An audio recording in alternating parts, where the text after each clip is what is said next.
to the live stream. I am your hostess, Jenna Moreci. If you are not familiar, I am a #1 Amazon bestselling author of romantasy books as well as writing craft books. You can check out The Savior's Champion, The Savior's Sister, and The Savior's Army. They're the first 3 books in my romantasy series, and they're all available online right now, and they're available at Kindle Unlimited. You can also check out my first 2 writing craft books, How to Write Romantasy, as well as Shut Up and Write the Book. And they are available all over the place. They're available at all major retailers. All of my books are linked below. I'm also a YouTuber here on YouTube, obviously, so be sure to subscribe to my channel, ring that bell, and like this stream. I have a new video coming out on Wednesday, and it is a video that was highly requested by everyone in Cyborg Central, so be on the lookout for that. But for now, we are here with a live stream. And Iona, why don't you go ahead and introduce yourself?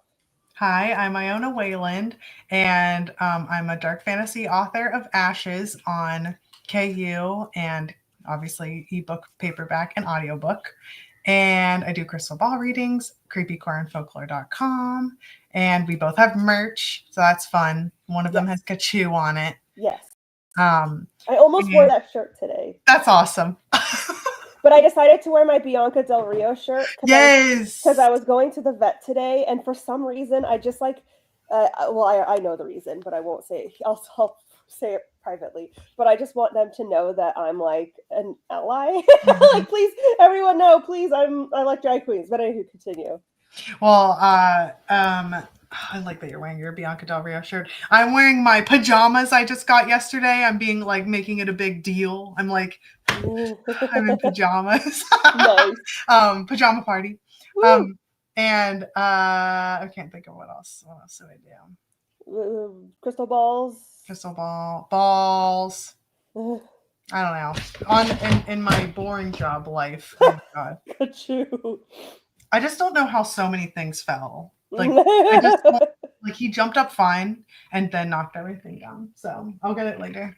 But in my day job life, my normal job life, I did get a supervisor position promotion. Yay! And I'm still settling in with that. Nice. So I don't know. Well, actually, I do know what it is. So Cliff, if you guys don't know, Cliff was in the hospital for pancreatitis. This is either his 2nd or 3rd time getting pancreatitis. I say that because there was one time where they weren't sure if he had pancreatitis or something else. And I don't think we ever really figured it out. But anywho, yay, he's home now and he's doing better, but he has been having a lot of pain issues lately. So we were supposed to celebrate, do a really late birthday celebration tomorrow. And we're not going to do that because his pain is not good. So I have been very tired lately. So if I don't have full energy, that is why. I also went to a birthday party on Saturday and it went fine. But anytime that I see like family, even if everything goes fine, it triggers my OCD. So my OCD kind of like, ah! And then like I said, we took Butters to the vet, and that is because she has an ear infection. My poor sweet babushka. She is hiding under the bed right now because she's super upset because they cleaned out her ears and she's not happy about it. But hopefully she'll join us at some point. She got all medicated and all that stuff.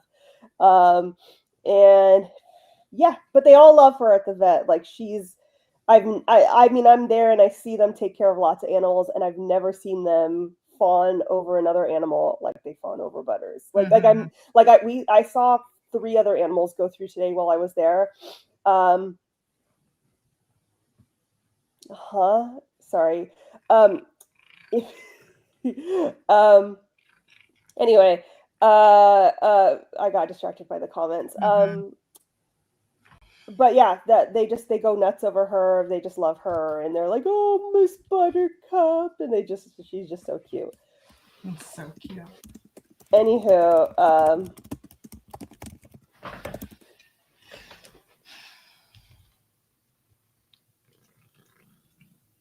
let's see. Let me go through the comments. Good day, everyone. Hello, peeps. Yes, your PJs do look very, very comfy. Thank you. You look I completely copied Jenna.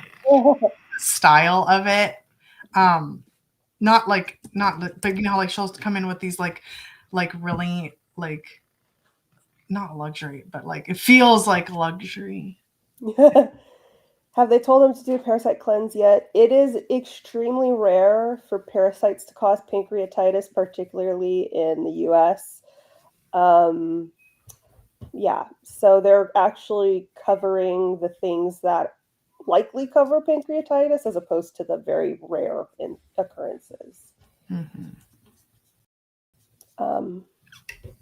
Anywho, slumber party. Yes, I'm halfway in PJs. I'm wearing my PJ shorts. Nice. If that counts. But anyhow, I'm trying to figure out what I'm going to work on today. I do this thing anytime I take a break from my writing. When I start the writing again, I have to reread everything. And so I've been rereading my rom-com. Even I'm also at a point where I feel like I'm just going to start calling it a romance and not a rom-com because it's in it. I know we're in a huge illiteracy crisis, and I feel like this is part of it. No one knows what the fuck a rom-com is. Oh. Even though it's a acronym for it. No one knows what a rom-com is, and I cannot tell you how many times people have told me, like, isn't that like Hallmark movies? Which even if like what? Even if they're not.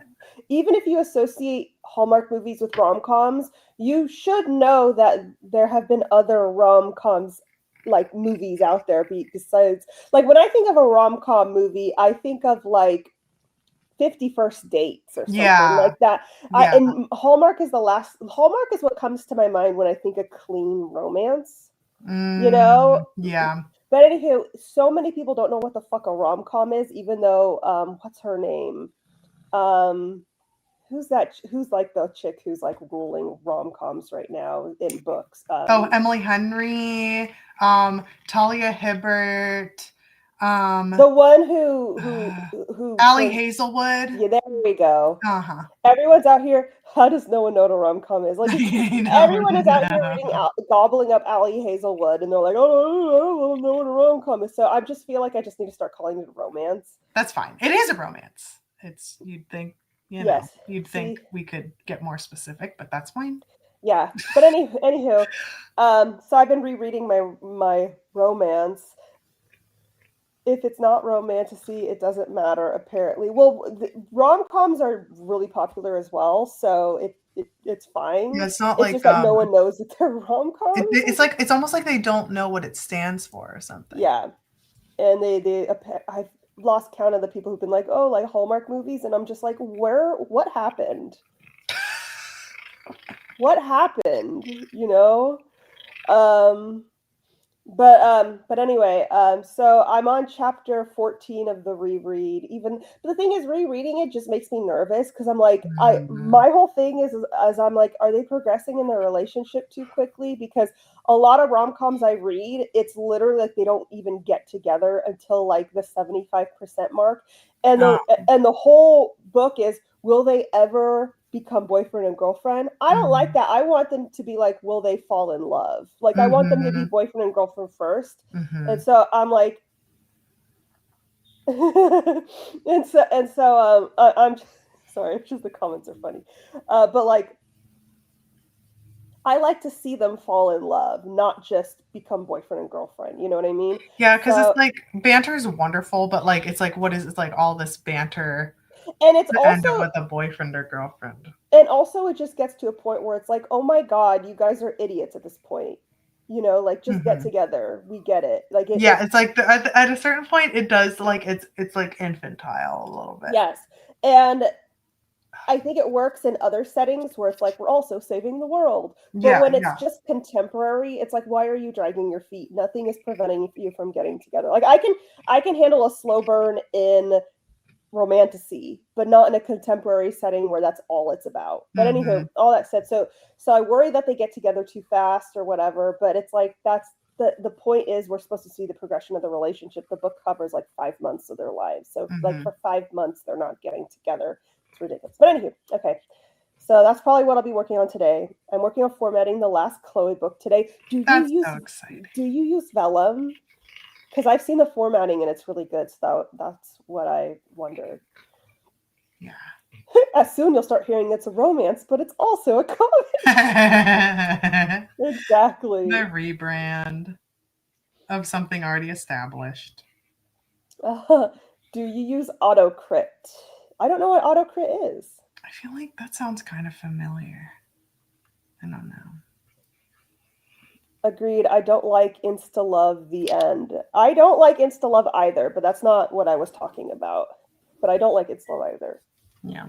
I once read a romance where the couple didn't even meet until the 90%. What? I like that the quotation marks are around romance. I think that's funny. I read a book that was recommended to me by someone, and honestly, the fact that I didn't like this book like destroyed our friendship. Oh. It's so funny. But they recommended this book to me, and it was supposed to be like a romantasy, but she ends up dating like 4 guys in the book. Oh. And then at the end of the book, she ends up with the guy who you knew she was going to end up with, but you don't see them ever get together. It's just she just dates 4 guys, and then there's a time skip like 3 years later, and now she's married to the guy that she was supposed to end up with. And It's like, how is this a romance if we don't even see them get together? You know what I mean? Oh. And then I told the person who recommended it to me that I really didn't like it, and that I was surprised that they did like it. And then they told me that they felt like I lost respect for them, and then I didn't see them the same way because of the book. And I'm like, no, it's just a book. Like, it doesn't change my opinion of you. Like, you and I have liked and disliked books. It doesn't change my opinion of you. Yeah. But she couldn't handle the fact that I didn't like the book, and that I told her I was surprised that she liked it, and she said she thought it changed my That doesn't make any sense, because I'm just thinking about, like, so there was a book that I ended up loving, and it was like this shifter book, and he shifts into a horse, and she bought him at auction, and then he can shift into like this Russian lover whenever he's not a horse. And I love that book, and I was like, wow, I'm so surprised I like this. This is crazy. Mm-hmm. And like, if you would have said that, it's like, yeah, I know. Like, I would, like, if you were like, I'm surprised you like, I'm like, yeah, I know for sure. Like, this is like this weird exception. Like, I don't know what's going on, but it works. So I don't know what happened. I was a little upset that she recommended it to me, because it was a huge slog to get through, and it was full of mistakes. And I was kind of like, girl, why'd you recommend this to me? But I wasn't like mad. I was just kind of like, girl, like what, I wonder what you were thinking about. And it's like, if it turns out it's like, oh, it's something you like, and then you're like, I like this. She's more, it's world building heavy, and that was her vibe. But I'm romance heavy, so I was like, it's not my vibe. But anywho, but she was like, just admit it. It changed the way you see me, and I'm like, it didn't. I just didn't like it. Well, like, now it does. Yeah, because now anyway, we stopped being friends. But let me guess. These are the who don't know rom-com are the same ones who read one book a year and have to point a mouth each. No, actually, a lot of people I know who don't know what rom-coms are regularly read rom-coms and don't know that they're like, ew, rom-coms? That sounds stupid. And then they're regularly consuming them, and their TBR is filled with Allie Hazelwood, and they're like, this is a rom-com? It's like, wow, you're stupid.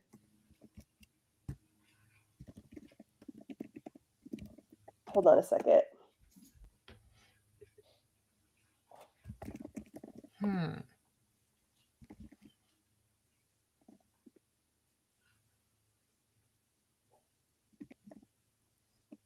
Sorry, now I have to look it up. Hold on a second.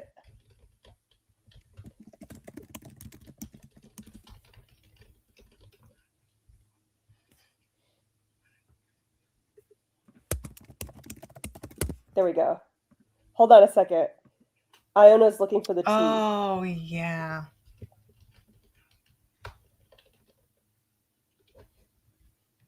Oh. But I can't remember the book. Ah, yes, Atticus. Very, very good. Very, very good. It's a non-AI program built by authors that helps you track pacing. Cool. Interesting. Oh.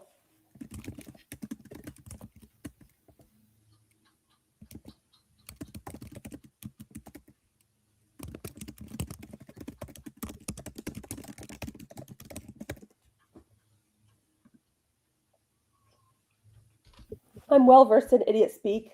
They always think they've discovered something groundbreaking. Exactly. Yeah, when they're like, when Morgan was saying they were like,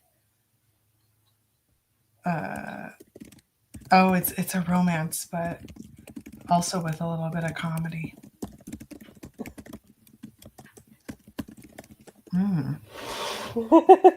That's immediately what came to mind. Yeah. Iona and I are sharing tea. Immediately. My mother and I don't always agree on books, even though she's the one that got me into fantasy. Doesn't mean we suddenly hate each other. The only time that I judge someone for the books they like is if they are 100% like a diehard fan of something, like if they're a diehard fan and justifying problematic stuff. Yeah. It's one thing to like something problematic, but still acknowledge it's problematic, and maybe you're not going to give your money toward it. Yeah. It's another thing, like basically the people who are diehard ACOTAR fans and are like, I don't know what you're talking about. What's problematic about it? Like Sarah J. Maas's Queen, like that's what I judge. That's the other thing that I like that you said that, because I couldn't figure out, because if someone's like, I actually really like, if they're like Brandon Sanderson, or if they really, really like, I don't know, it was Yaros or something. I'm like, oh, okay, that's fine. But as soon as they're like weird about it, then I'm like, never mind. Right. Colleen Hoover. I've never met a Colleen Hoover diehard. I'm sure they exist, obviously. I mean, her books are movies. Sure. But I feel like the Colleen Hoover diehards are also Republicans, and I don't know a lot of Republicans personally, because I make it a point not to be around those kind of people. That's funny. But I feel like the Venn diagram for Republicans and Colleen Hoover is a circle. Is a circle. Thank you. Made it to book 3 and couldn't understand the hype. I couldn't get, if we're talking about ACOTAR, I couldn't get through the first book. I was reading it for research for Romantasy. I couldn't finish the first book. I was like, what is this? That's me with people that continue to be diehard Harry Potter fans. At this point, I just think they're bad people and don't want to. Same. That's what I mean. That's fine. That's completely fine. Yeah, because that's like, a perfect example. It is. It really is. Where it's like you can talk about something that was part of your childhood, or something that you're interested in or think about, or something, I don't know, or it's fandom you used to be a part of. But like, not that someone has to have a disclaimer all the time, but like somehow they need to convey, for at least for me to feel comfortable around them, that they're like, yeah, there's something, there's a, you're willing to, you're even the people who claim to be woke but are diehard Harry Potter fans, it's like, okay, well, your wokeness has its boundaries. You're willing to overlook certain things. And okay, let's pretend that J.K. Rowling isn't a piece of shit. Let's pretend she's just a normal lady. I feel like if you are 40 and still obsessed with Harry Potter, you might need therapy, just because it's a kid's book and you are still obsessed. And that, it reminds me of the Disney adults. Yes, exactly. It's like, and I remember that one lady, Margulies or something, who's in Harry Potter, and she said that she worries about Harry Potter adults because she's like, it's a children's book. Move on. Like, it's one thing to be like, oh, I remember how it made me feel as a kid. Isn't that sweet? Yeah. And it's another thing to be like, oh my God, I'm in the house of Gryffindor, and I'm got a wand. And it's like, grow up. You know, there is an element of arrested development. And it's embarrassing. So for me, it's like, even if you are a huge bigot, which makes you a horrible person, and you don't care that J.K. Rowling is a giant turf, like, grow the fuck up a little bit. Like, I love Ella Enchanted. That has a lot of nostalgic influence for me. Yeah. But I don't go around being like, oh, I'm hanging out with fairies and trolls. And, you know, like, there's a point where you gotta be an adult, you know? But anyway. My sister loves Colleen Hoover. Is your sister a Republican? You can tell me. You can tell me. You can tell me. Oh, that's funny. Trust me, you don't want to meet them. I just see them on my feed sometimes. You're like, sometimes when I get on the wrong side of the algorithm, I'll see them. I got kicked out of my book club for not liking Colleen Hoover. What? That's good. Do you draw your eyebrows or just brush them and put eyeshadow over? Stunning eyebrows, by the way. Oh, are you talking about me? Or Iona? Mine grow erratically and upsettingly, and I so I don't do anything, and it's a mess. Jenna has perfect eyebrows. I don't. The truth is that my eyebrows, I'd say they're like this eyebrow is 75% what this is. And this eyebrow is 50%. So I lived through the 90s, and I'm Puerto Rican, Cuban, and Sicilian. My mom is like I took heavily after my dad, and my mom is super white, like she's blonde. And growing up, parents would like tell her, and this is the 90s, everyone had pencils and eyebrows. They'd always tell her that I had really big eyebrows. So my mom started plucking and shaving my eyebrows when I was 6. And then once I became double digits, she would make me do it myself, and I didn't know what I was doing. And she it's a long story and it's like problematic. But anyway, all that to say is that my eyebrows are really skinny, and there are areas where it just won't grow hair anymore. So yes, I do have eyebrows, and yes, I do brush them up, but I have an eyebrow pencil that I use to fill in the chunks that are bald. Sure. So I have like a good like stencil, like my not an actual stencil. I mean, like my natural eyebrows are like a stencil that kind of tell you, here's where you draw the rest, if that makes sense. That does make sense. So I would show you, but then I'd be doing the rest of the stream with fucking up eyebrows. But anywho, thank you. I get lots of compliments on them, and I always say thank you. It's because I'm a good artist. But yeah. That's why I didn't mean to say that like your eyebrows are perfect, like no one's eyebrows are perfect, but I just mean like your eyebrows are perfect because you know what to do. Thank you. And your skin's perfect because also you know what to do. Yes, I'm not wearing any makeup, guys, except for my eyebrows. That's awesome. The skincare routine has been great.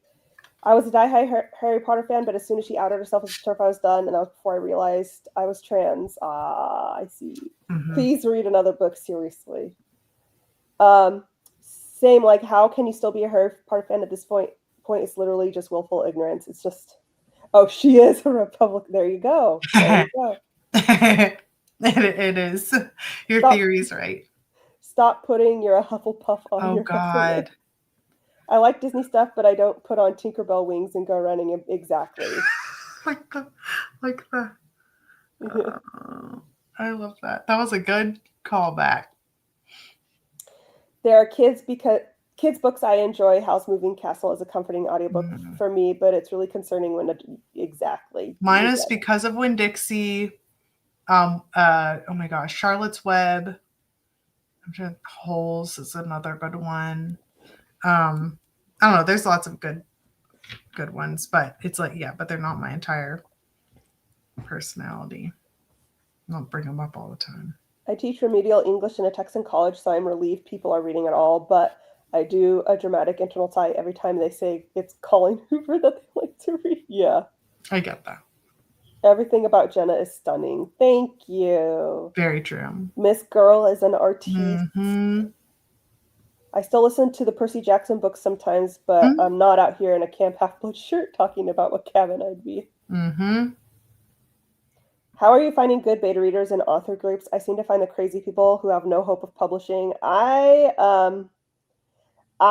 just use Cyborg Central. Yeah. That's Jenna's Discord. My mom still defends Harry Potter, and it makes some conversations. It's time to just not talk about that with her. There are certain there are certain people where it's like they're not going to change. And you just have to find a way to exist around them. And you have to find, like, just for the sake of maintaining your own sanity, you have to find conversations to avoid.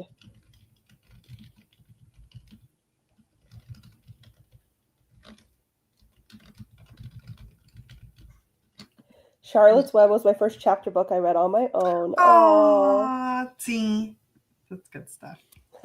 They're dying, but they're fine. Sorry. I know. It's so funny because I'll like take them and I'll be like there was one time. Oh my god, that scared the shit out of me. But Kachu was like, and I was like, oh my god, like why are you breathing like that? And then I took him in and he was fine.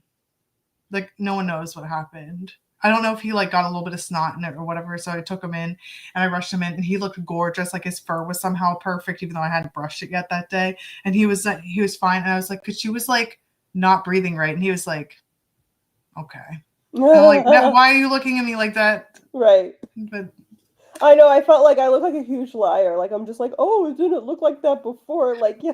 That happened with Artie's teeth. That was the most recent thing that happened where I was like, what the hell? Like, they weren't, like, they started smelling really bad. And I was like, well, we'll set up a dental appointment. Mm-hmm. So I did. I took them in, and then they all had to come out, except for one. I'm like, okay. Just going to leave that one in there for shits and giggles, I guess. Right. Oh. I avoid it whenever I can, but sometimes it just comes up and I have to walk away so I don't get mad. Mm-hmm, That's when you just dissociate. That's what I do at family Go into events. your mind palace. Yeah, I just dissociate, or that's when I have a alcoholic beverage. So induce it. I have to admit, the Mr. Men book were my total personality when I was... What are the Mr. Men book? Oh, I know what you're talking about. Yeah, I loved those books. Oh, yeah. Oh, my gosh. Oh, my gosh. They're so cute. I totally didn't know. Oh, yeah. Mr. Happy, Mr. Tickle, Mr. Busy. Oh, my gosh. Wait, there was a girl one that I liked. Little Miss Something. Hold on. Where is she? Where is she? I can't find her. That's so cute. I feel like I learned how to read off of the Mr. Men books. I learned how to read from Mac and Tab books. Mac and Tab? Mac and Tab. Hold on, that sounds familiar too. They're like the See Spot Run books. But Mac and Tab are about a cat and a mouse. That's cute. That's I just got here. Hey, everybody. Hello, Tamara Woods. Welcome. Hello. The Dork Diaries book series is basically Shakespeare to me. That makes sense. But I like these options because I'm building up my library like at the hospital, and I'm totally going to add these to my... Yeah, in kindergarten, we all read Mac and Tab books, and I got them. I read the most in my class. Of course I did. So you get an award at the end. I think I read like 63 or something like that. That's incredible. Now I can't get enough of that. Actually, it was probably 36. So I got the numbers reversed, but I just remember. That's a lot of freaking books. Yeah, but they're not actual books. They're little paper things, you know, like paper. They're like thinner than this, you know. Yes. Animorphs is my personality all through middle school. Oh, I loved Animorphs. The first Animorphs book was the first book I ever got at a Scholastic book fair. Oh my gosh, amazing. And I remember, I think it was like $6. Whoa, that's kind of expensive. Right. My mom was like very, very anti-Scholastic book fair. She's like, we could just get it at the library, but I really, really wanted this book. Oh, but there's something magical about Scholastic book fair. I know. So she gave me the $6 to get it, and I felt like wow, she really extended herself. That's funny. K.A. Applegate has a trans daughter and defends trans rights. Yes. I didn't know that. Yes, K.A. Applegate is lovely, and they're gonna make an Animorphs either movie or TV show or something. That's cool. Finally, it's like, let's not do fucking Harry Potter anymore. Mm-hmm. I just know my mom said I was reading before kindergarten. She wrote Ivan, the one and only Ivan. I didn't know she wrote this stuff. Hold on. She wrote Otter, Dogtown, Pocket Bear. Oh my gosh. I just heard about Pocket Bear and how good it is. How do I not know about this? This is great. It doesn't really have... Oh, there it is. Animorphs. This is wonderful. I could go for Book It Pizza. Yeah, I know. The Book of the Pizza was always great.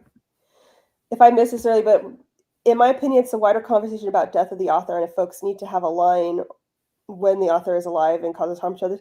I don't think that it needs to be a wider conversation, because death of an author is pretty clear that only applies once the author is actually dead. Or death of an artist. It only applies if the artist is the creator is actually dead. Because if you continue to consume their work and they're alive, they are profiting off of it directly. If you continue to talk about their work and share their work and dress up like their work and all that stuff, they are continuing to profit off of it while they're alive. So death, the whole death of an artist thing doesn't work if the person's alive. It only works if they're dead and can no longer profit off of their work. So when people say, I love Harry Potter and I just pretend J.K. Rowling's dead, it's like she is still using the money you are spending to fund anti-trans legislation. So for me, it's like, we can have this conversation as much as people want, but the lines and the terminology is clear. People just don't want to. People just willfully don't want to. They don't want to get rid of their Harry Potter, so they pretend that they don't understand what this means. But it's very, very clear. It couldn't be more clear. If you are promoting her work, spending money on her work, even checking her work out at the library, you are funding her in some way and benefiting her in some way, and benefiting her funds anti-trans legislation. The only time death of an author or artist is relevant is when the person is actually dead. Then you can remove it because you are no longer funding their agenda. For example, my favorite artist is Rodin. But he was a horrible, horrible person, But if I enjoy Rodin's work now, or, spend money on a piece, it doesn't benefit him because he's dead, and it doesn't benefit the horrible things he's done. But if Rodin was still alive, I wouldn't even be talking about him. So I really enjoy Marilyn Manson's music, but I do not spend any money on it anymore or stream it on platforms where he can make money now that I learned that he's an abuser. So it's just, if they're alive, there is no which one? Which one's the abuser? Marilyn Manson. Oh, yes. Sorry, I missed that part. Yes. So yeah, I don't think that, like, I'm one of those people, it's probably the autism. I'm tired of having conversations where it's just like one side is unequivocally incorrect. And it's like, we have to humor the incorrect side and come to some kind of, middle ground. It's like, why do we need to come to a middle ground between what is correct and what is incorrect? The middle ground is still going to be incorrect. It's just like, it's like, there's no need to talk about it anymore. It's like, this is what the terminology means. It's this, and that's it, Not saying that you don't understand the terminology. I'm saying, like, when someone's like, I know that's what it means, but that's what you're talking about.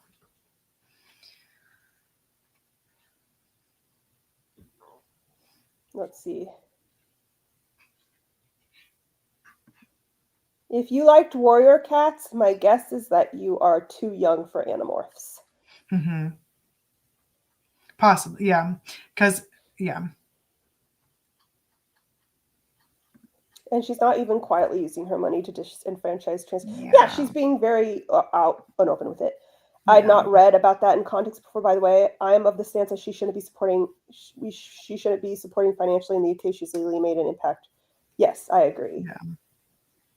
And she's great. Oh, ew. Okay.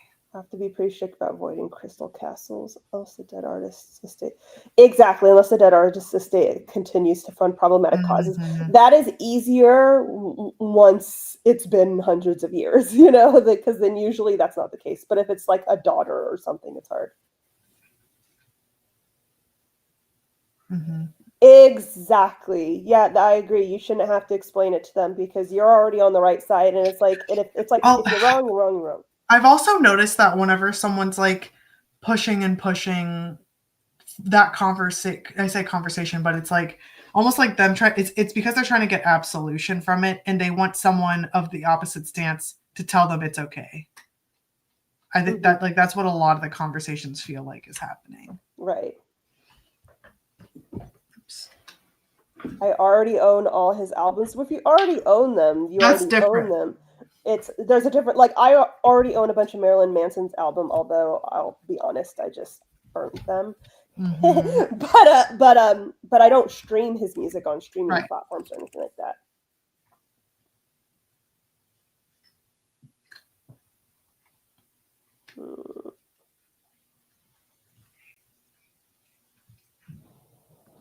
Pirate ships are bad, but I wear an eye patch when I read Neil Gaiman's Coraline.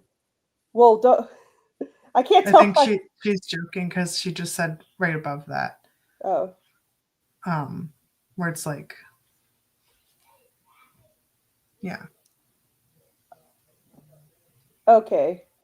I don't totally get it, but I'm also slow. Hang on, I'm thirsty.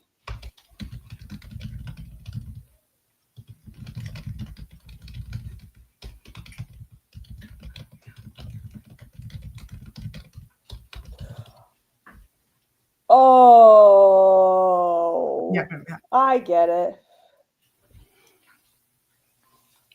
Yeah. Yes. Well, like I said, that's what I did with Marilyn Manson's music. So I don't feel who among us didn't sail the seas. Yeah.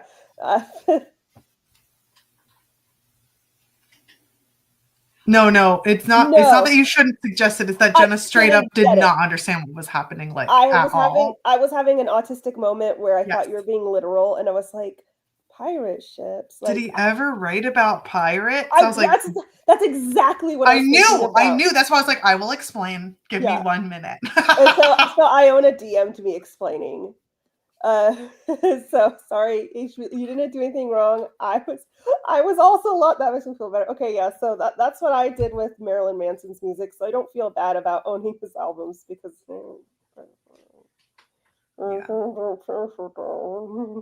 I say it like that, I didn't say it.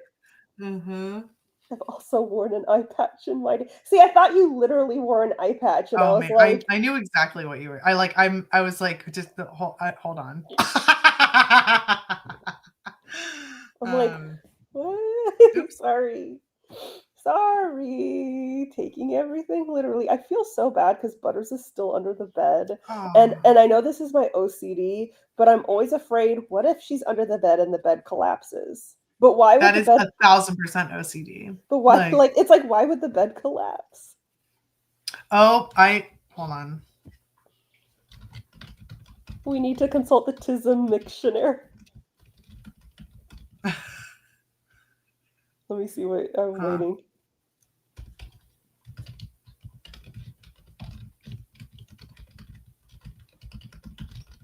I'm sure that's part of it.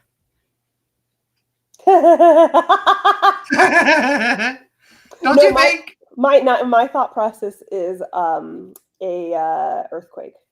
Oh, okay. But it's like we're finally gonna have, because we're and also under there is where you would be okay, right? Just like in the door frame, like it's like that, like box, like it's fine. Yeah. Well, technically, being under a bed would not be a good idea, but yeah, that'd be. Here I was like, yep, this feels right. No, because if everything lands on top of you, you're just gonna get smushed under. And it protects you, actually. No. And the door frame thing is a myth too. No, they tested it on a shaky thing. I mean, it's I say this. I don't live where there's earthquakes. Yeah. So I'm like just saying every single bad piece of advice. Like, don't actually listen to me.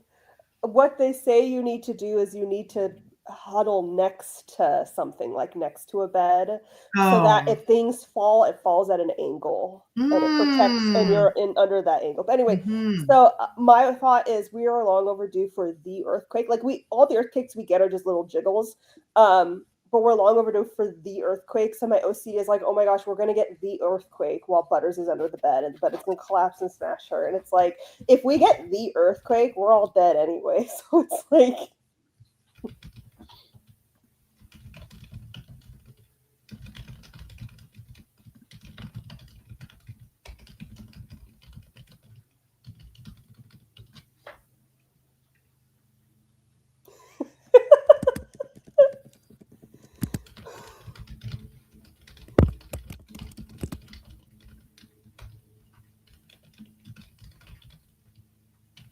I just got out of the hospital and I've got brain fog. Speaking of ill people, how is Cliff, Jenna, and how are you? Cliff, unfortunately, has been struggling with CRPS. He has been having a lot of neuropathy and pain.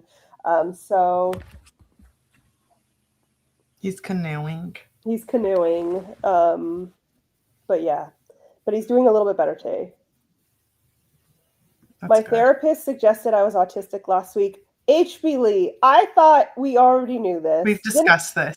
Didn't we talk about this in Cyborg Central like just a couple weeks ago? Or is it someone else? Like I thought like we've been new. We've been new. Don't like people up. Oh yeah, I don't like going to I don't like going to salons either because it's just sensory overload and I always sweat so much from all the like blow drying. But anyway, I just recently got my hair cut and I was like, I don't like going because everyone fucks up my hair all the time. And now I found one person who I went to once every 6 months. But she just moved. Oh no. Yeah, I had a hairdresser I really liked because I met her through modeling because she's a hairdresser, but she also does modeling gigs. And she would always do my hair like so great. So I started going to her and then she moved to Manteca, which is like an hour and a half away. And I was like, fuck that. But anyway, now Cliff and I go to the same lady. So it's the same salon and we go to the same lady. So Cliff is there with all the ladies getting his hair cut. And then I show up and I look more normal. But I love that Cliff and his little salon chair. It's just so cute. That is cute.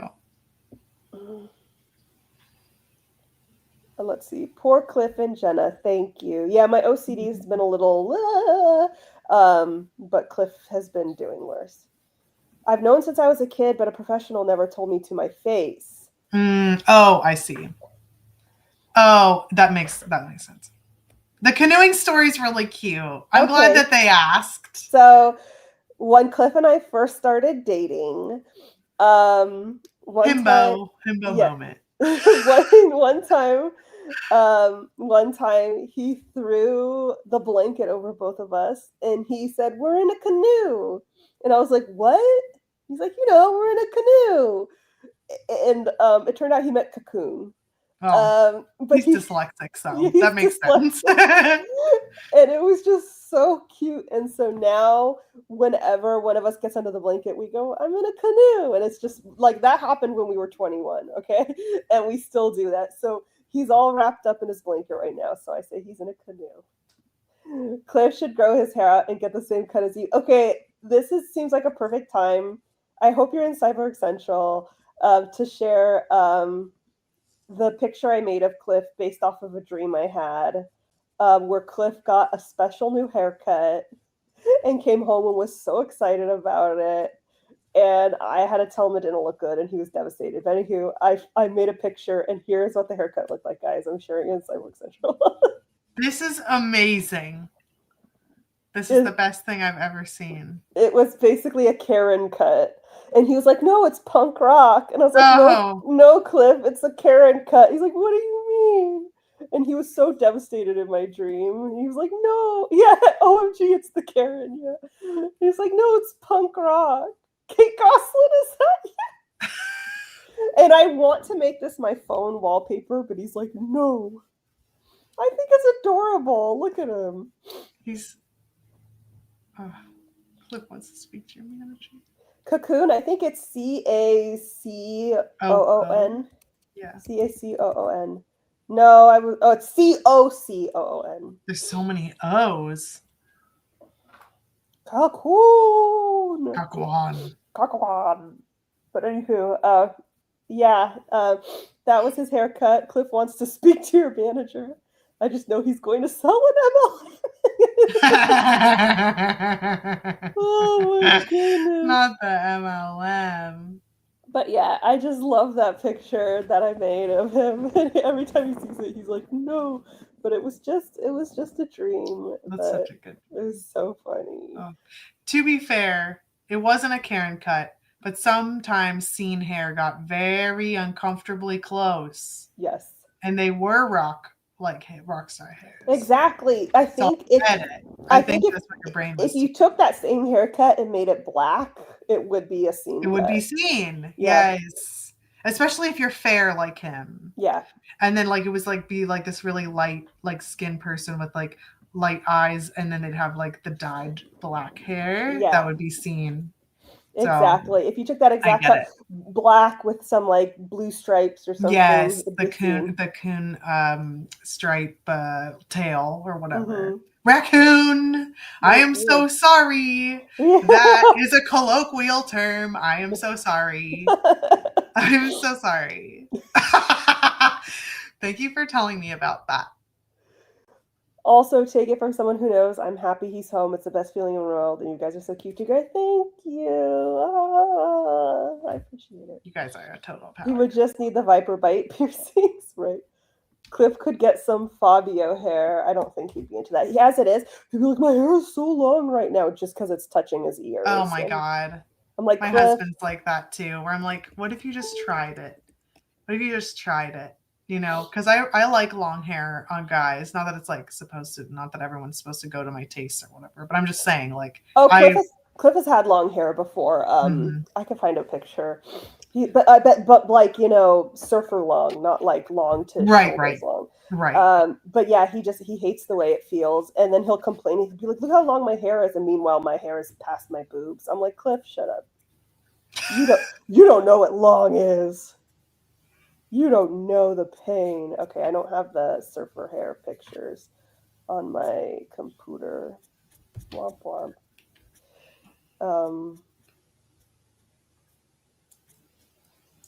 Might be on Facebook. Hold on a sec. Facebook.com/Jenna. What Cliff doesn't want to look like he's the model. Oh, no, he just hates the feeling of the long hair.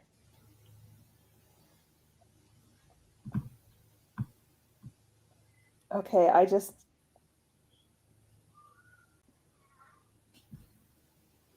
don't think I'm going to find it. What the fuck? Oh, these are events I did in the past. One vet is just butthole. Oh. What the fuck? Okay. Did you host that or like? No, it just says butthole. Oh, okay. And maybe it says, it says I'm the host. Oh, so you did host that? But I don't recall ever hosting butthole. How do I delete this? Investigate. It's 3 hours in 2009 in the middle of the night. What is this?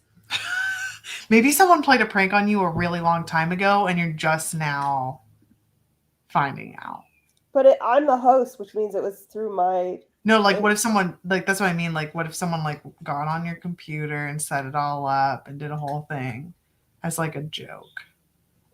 That seems like a lot just to... Maybe I was like trying to figure out how to set up events. Oh, maybe. And I called it butthole. That makes a lot of sense too. How do I get rid of this? Sorry, guys, we're going to deal with this for a second. She's going to handle her butthole for a second. This is very confusing. Okay.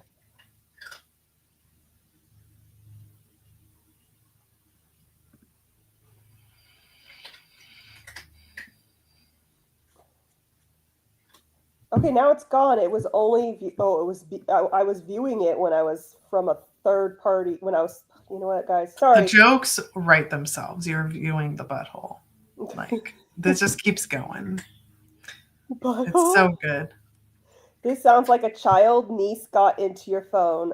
My nieces were not alive in 2009. No. So, I'm not confident that's... Edit. Let's see. Edit events. How do I edit events? More. Events. There we go. Past. Butthole. I can duplicate it, but I can't edit it. What? Hold on. Let's go to it. Edit. Why won't you let me delete it? Leave page. Delete event. Okay, guys, I deleted it. There's no more butthole. My nieces did it in 2009. Okay, it should be gone. But anywho, now let's try and find the picture of Cliff with long hair, since that's the only reason I was here. Okay.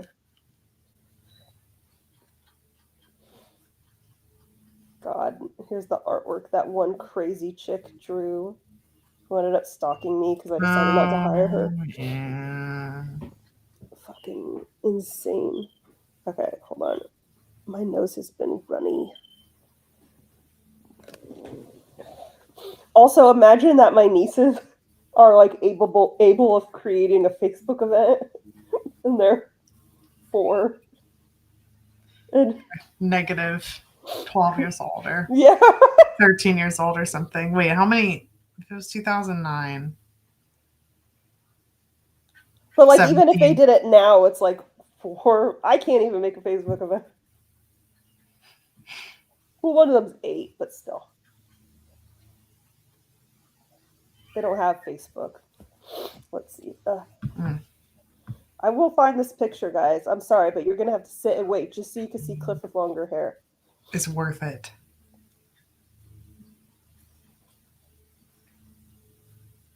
Let me get caught up, though. Maybe it was an alternate time traveler. Yes, it is. I'm convinced it was a test attempt. That makes total sense.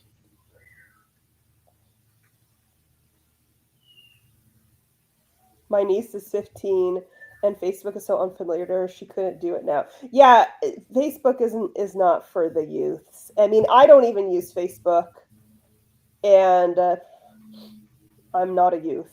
I don't update Facebook anymore. I just I update Instagram, and it automatically posts my Instagram stuff to my fan page on Facebook, and that's it. Everyone who knows me in real life could easily assume I'm dead based off of how little I check Facebook. Man, Same. Look at all these pictures of me and Cliff in our youth. My goodness. I was so skinny. Let's see. We are almost there. We're almost at the long hair days. Everyone's like, Jenna, we don't care, but I care. I want to see him with long hair. But like I said, it's like surfer long hair. It's not like Fabio. Yeah, that makes sense. I'm going to be mad if they're not here. Oh my gosh, and here's when I got my hair cut for that modeling gig. It was so hideous. Who's messaging? New t-shirt merch? The Karen cut on a t-shirt. That would be so funny. Ka-choo, I can hear you. He showed up. Nope. Okay, I found it. Nope. Okay. Yay, I'm excited.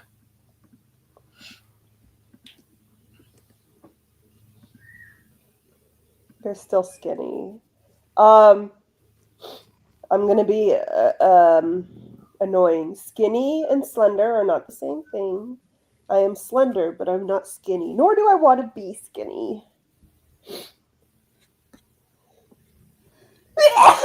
Bless you. And skinny is technically not a compliment word, but we live in a society that values shrinking women, so people take it as a compliment. Sure do. So I don't want to be skinny. Means like skin and bones. I'm not a youth. It's true. It's worth it, given that, get this, I have never seen Cliff, not once, not a clue what the man looks like. Really? Interesting. He's in my videos. Yeah. You should go watch the videos.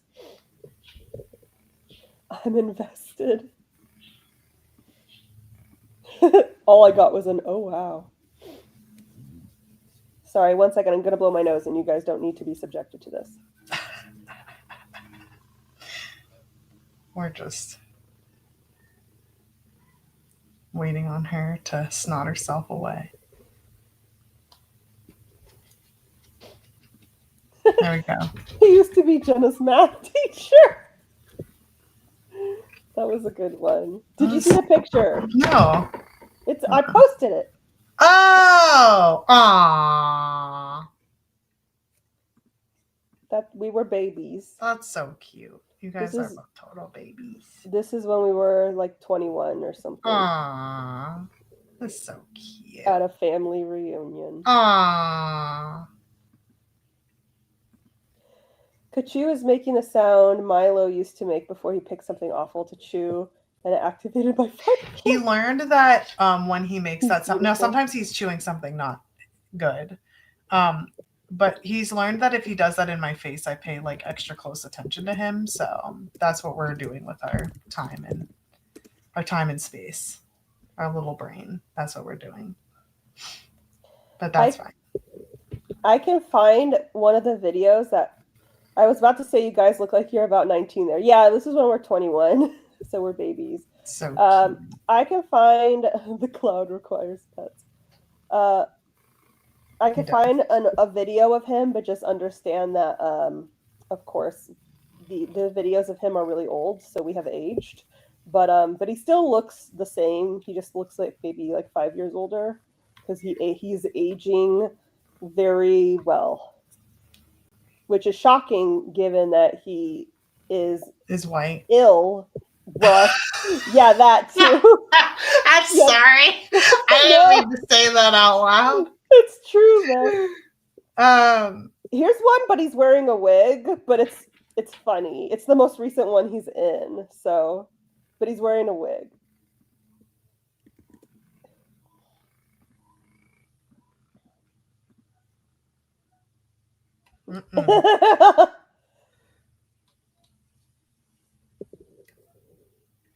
Yeah, he's so cute. I'm sorry, I like get the giggles. I think my husband is adorable. Here it was. I keep hovering in the wrong place. What? I was like, before I was waiting here as if the picture would show up here, and then later I was waiting in Cyborg Central. And the video. I'm like, I'm being dumb. No, it's confusing. But I'll find a video where he's not wearing a wig too. But yeah, again, these are old. Are you watching it? Yeah. My name's Kaleo, and I'm a douche. He hates this video because we were inebriated. I was drunk and he was high, because he can't drink on some of his medications. Hold on a second.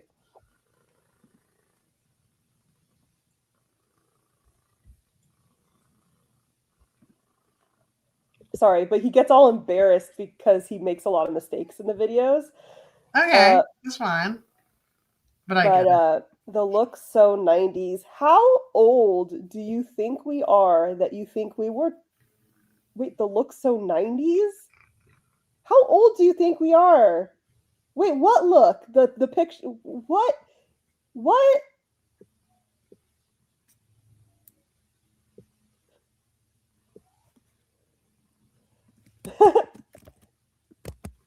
Sorry, I just saw Are you talking about the picture when we were 21? That can't be it. Like, do you think we were 21 in the 90s? Jesus. Yep. It's the 2010s. Yeah. But yeah, that was in 2009. But yeah. Yeah.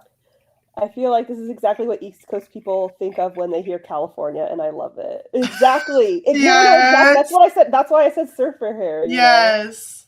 Know? And yeah, that's when I started modeling, and they cut my bangs like that for modeling work. But anywho, okay, sorry. Sense. He gets so embarrassed about that video because he was high in it, and he makes a lot of reading mistakes. But that was the whole point of the video. Yeah, it was like, yeah. But he gets embarrassed, and I'm like, Cliff, I made mistakes too. That was the point. It's drunk reading, we were supposed to be stupid. But he's not a consistent YouTuber, so it's not like... I get that. Or he's like, this is all they know of me. Right. Now I'm trying to find... Oh, I should do the one where we read my writing or something. Or I'll just do this one. Whatever's the first one I should. I like the read your writing one. When was this? 7 years ago. Okay, here he is. I know you're around 40, just the makeup and fashion is a 90s look in my opinion. I'm going to assume that you are young because you don't know what 90s fashion looks like at all. Not even remotely 90s fashion. You look amazing with bangs. Thank you. 90s. I'm sorry. This is not me. I want to make it clear. This is not like an offended thing. This is like an autistic attention to detail thing where it's like, this is so. If I could find you now, things would get better. Era. And that's not. Yeah. Yeah, it's not. It's very.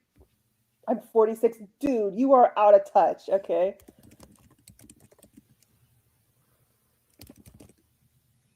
Okay, it's 2000s era. You are out of touch. The 90s. This is. I mean, I'm wearing one of the fucking high-waisted baby doll shirts. That was the early 2000s. This hair, just in general. Yes, the style. It's the 2000s era. You were out of touch. 90s would have been stripes and flannel and combat boots. Yeah, and the millennials were activated. Cliff was the only person I've seen with eyes the same color as my brother's. It's such a gorgeous, unique blue. Yes, they're very, very pale light blue. He used to say he had werewolf eyes. Ooh, nice, a rewrite. And the millennials were activated. Yes, like come on, like let's get. Sorry, the Jim Casey posted. It's so valid. Yes, I have a lot of writing playlists. They're available on Spotify. It is very much the Zac Efron. It is. Yeah. It is. Tractor beams. Exactly. Tractor beams.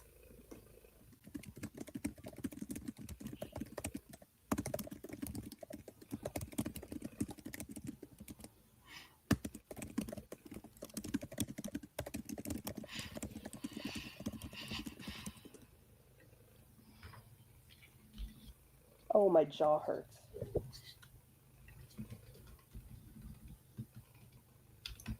Oh.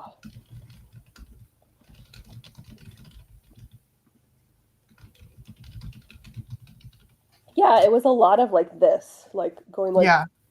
Oh my gosh, there was this kid named Elijah that was in like my middle school, and he had the swoop hair, and he would like always like swoop it to the side and like swoop it to the side to the point where he finally got a haircut, which just like it was so bad. But then he was so used to swooping his hair to the side, he would just stand there and go like that, and I was like, oh god. Yeah, that's like me when I'm not wearing glasses. Sometimes I'll still like. It's like, oh sure, oh for sure. There's nothing here.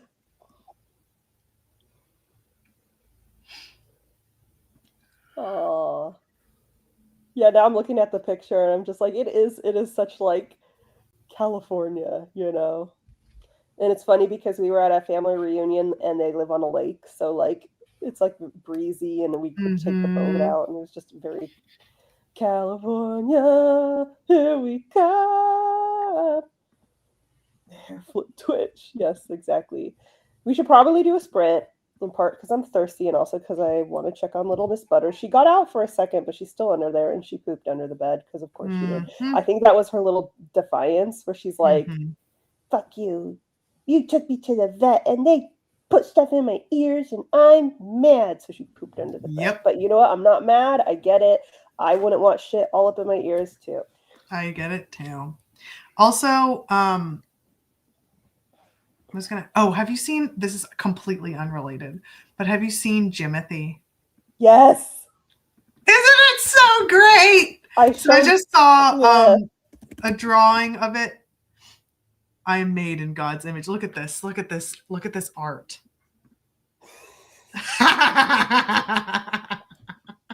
I love that. And it was made by Sean Cross.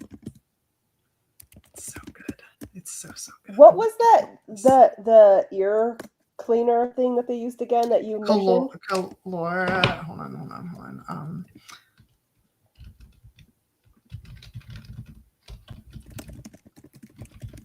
It's Claro.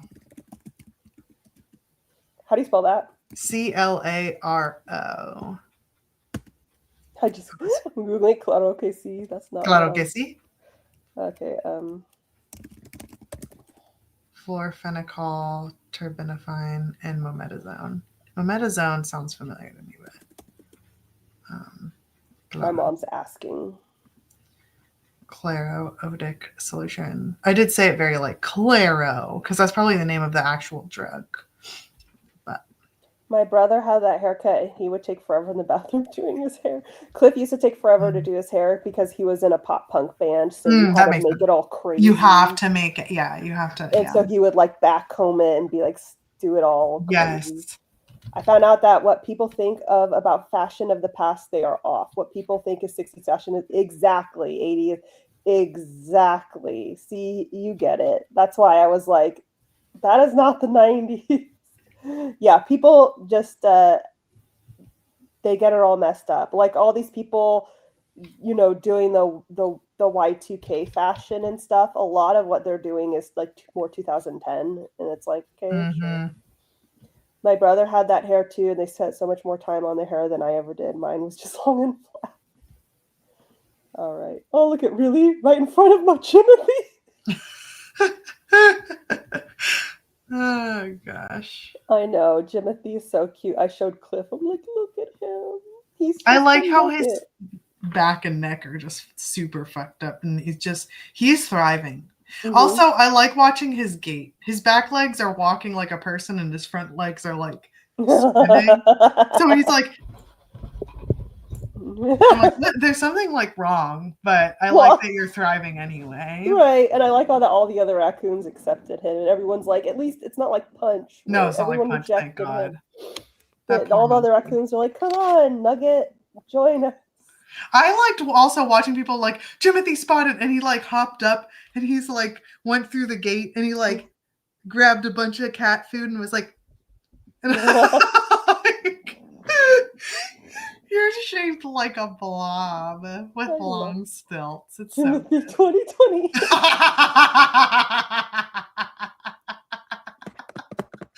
Oh, that got me. Seriously, anything's better than what we got. I know. All right, folks, we're gonna do a sprint, so I can check on Butters and get myself a glass of water and work on this reread. Sorry, I just saw something funny on Instagram. What are you gonna work on, Iona? I am actually gonna edit my thing. But yes.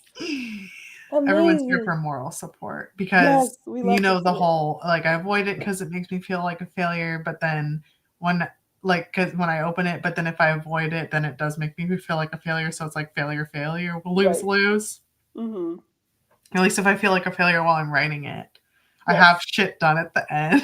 Exactly. Whenever I was like doing the journaling thing you're suggesting, I'm like, listen, this feeling isn't really going away, but one has a product at the end, so this is the only thing keeping me going right now. Right, so. Exactly. That's how it is for me. Is like I would start writing about it, and the more I wrote about it, the more I realized that like this thought process is stupid. Like I'm just hurting myself. Okay. Brains are weird. I appreciate both of our brains, but my God. Right. All right, guys, here we go. Setting the timer for 20 minutes. We will be muted. 3, 2, 1, go.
Okie dokie, how did everyone do? I only got through 4 pages, but at least I did something. How about you? I think 4 pages is great. I looked over my one singular page, and then I had to run downstairs to Bebo, and I just came back. Nice. And I ate a cheese stick along the way. Cliff is snoring, so if you guys hear snorts or snores, that's why. I am at the part where Helen is about to come over, and this is the chapter where they have their, I was going to say Iona, Elena and Jamie have their first miscommunication, I guess you could say, but they discuss it immediately. That's awesome. How did everyone else do? Finish the front matter and first 5 chapters. Amazing. That's awesome. Almost 100 word-like structures. Found lots of pictures for the aesthetic of the kingdom. Amazing. Am I late? Yes, you are, but welcome. 150 words. Amazing. 200 words of my Chainkeeper strap. Hey, nice. You gotta start somewhere, right? Spent that sprint watching Jenna and Cliff videos. You guys are adorable together. They are. You. I think so too. Yes, we had a sprint. I got dinner out of the oven and almost finished this opening scene that's been eating at my brain for weeks. Amazing. Kachu being the star he is. That's Thank right. You. It's like you can hear his name. I just keep getting more and more tired. Oh. Oh. I'll just leave this here, guys, for the rest of the stream. It's like, yeah. Oh, my goodness. I just saw what Grover said. Amazing. All right, folks. Do you guys have any questions? When I got my little outfit together, I always dress kind of not shitty, but like sweats and like a t-shirt when I go to the vet because Butter's nervous poos and nervous pees, and I don't want her to nervous poo or pee on my regular clothes. Yeah. So when I saw it, showed Cliff, I just want to make sure I didn't look like a hobo, and he's like, he was like, I was like, how do I look? And he goes, you look fine, just a little dead inside. And I was like, huh? And I remember. Oh, because it's dead inside. That's funny. Let's see. I worked on part of a post for my blog about my novel, and I basically used my comment from earlier in the chat about 60s fashion. I worked on a boring news story for work. Well, that's very productive. That's lots of good writing stuff. You know who Kachu reminds me of from the Muppets? Animal? Mm-hmm. Yeah. Same. Especially with the tooth and like. Mm-hmm. No. Okay.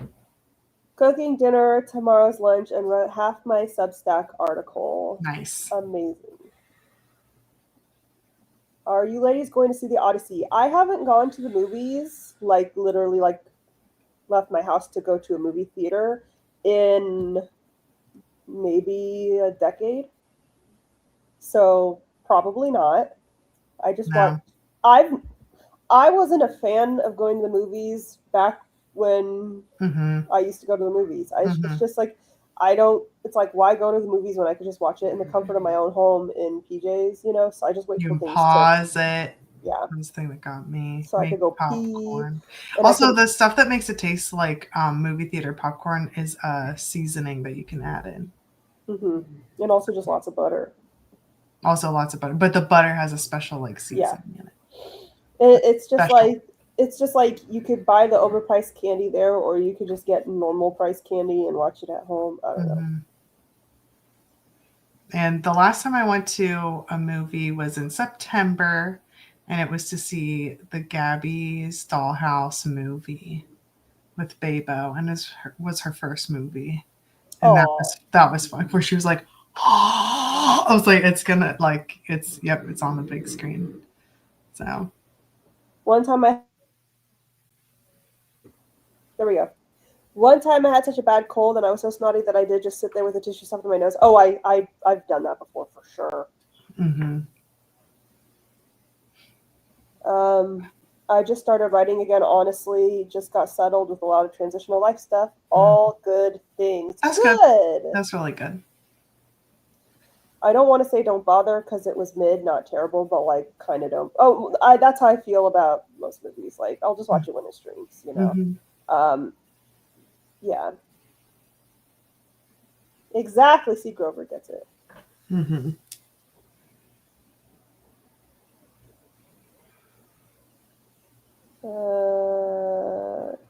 don't have to sit on a mysteriously sticky seat. People who work at movie theaters say that like the amount of sexual stuff that goes down in there is like insane. I've made out in a movie theater when I was a teenager back in the day because it's like that was like, oh, we're cool, we're making out, but like I'm not doing other things in there. But apparently people fuck in movie theaters all the time. So.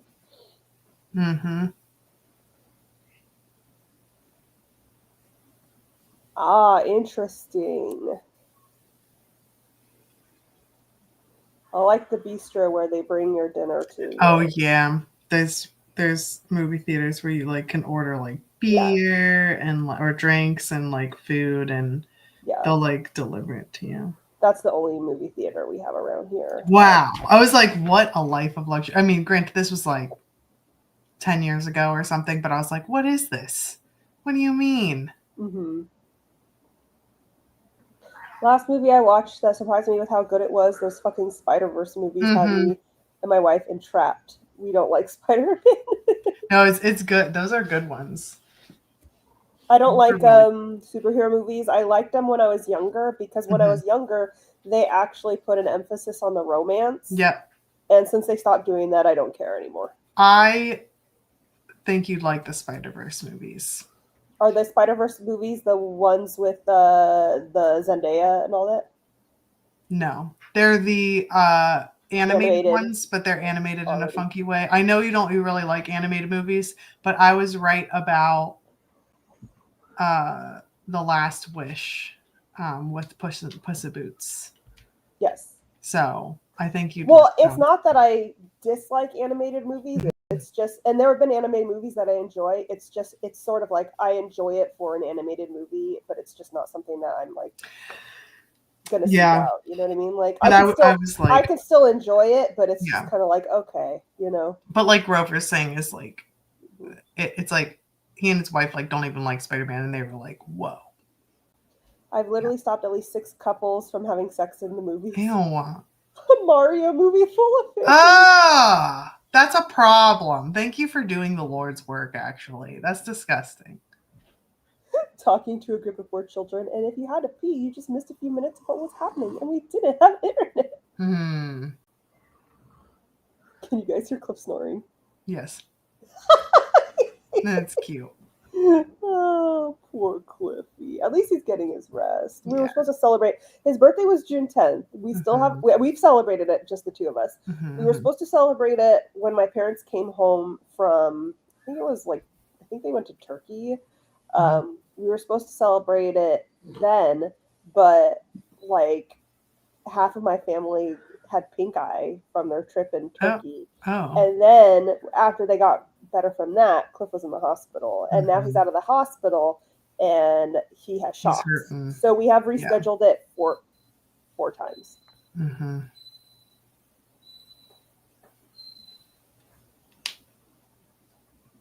Anyhow, might go to see the Odyssey with some peeps at this point. I've heard mixed reviews. Part of me wants to just go to support movies that either uplift women, people of color, or LGBTQ+. But at the same time, it's like, well, first of all, I never go to the movies, so, you know, it's wishful thinking for me. And also, it's kind of like, it's still a movie by a man, you know?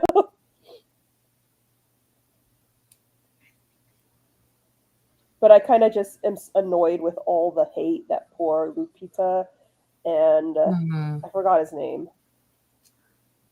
I genuinely have not heard about it like until this very moment. So you don't know? It's like all over social. Oh my god, you're Lupita plays Helen of Troy. Okay, that's a good pick, I'd say. People are freaking out because she's black, and they're like, But I thought Helen wasn't what the pretend. I mean, she's pretend.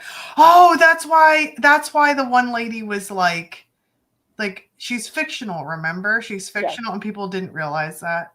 Oh, Elliot Page. Yeah, I've sent you videos about it. Yes, but I thought she was just talking about Helen of Troy for no reason. Like, I just thought. No, they're upset because Lupita is playing her. Okay. And they're like, it's not historically accurate. She should be Greek. And first of all, people are forgetting that Greece regularly traded.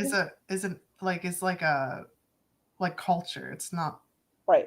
And they regularly traded with Africa, and so lots of people were mixed race there. So that's like not even relevant. Yeah. And also it's like, well, if we wanted to be accurate, she'd be half swan, but okay.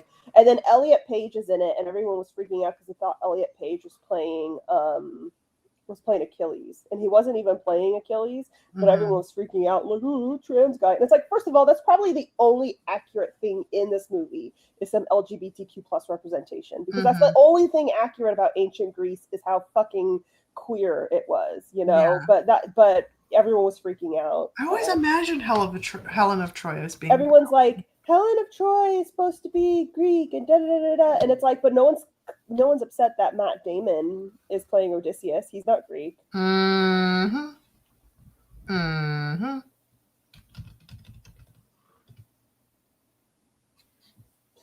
I can't stand Elliot of Page. Elliot of the Pages. Elliot of the Pages. That's cool. I see it now.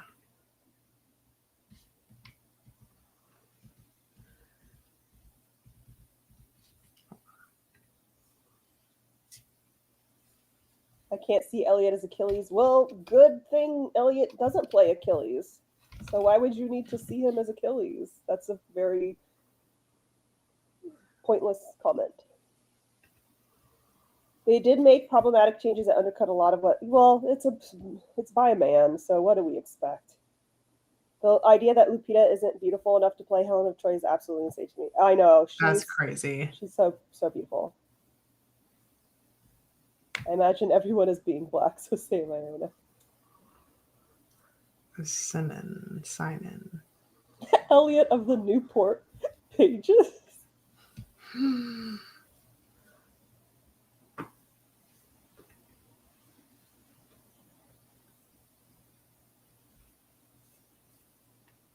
Yeah, exactly. It's always people like, oh, this isn't accurate, but they only give a shit when it is in regard to people. It's like whenever people get mad about like immigration, and then they're like, oh yeah, there's a lot of people from Canada who sneak in.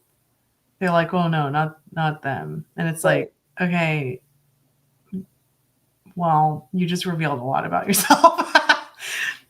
Exactly. It's not about her not being exactly. Any we already know. So it's we know. Why are you like? Let's not pretend. Just say the quiet part of it. Just realize that you're racist. It's fine. Brad Pitt ruined you guys, and that's the thing is that like they're talking about Troy was so good. It's like Troy wasn't realistic either because they made Achilles straight. Yeah. And Brad Pitt is a fucking horrible domestic abuser. But, yeah.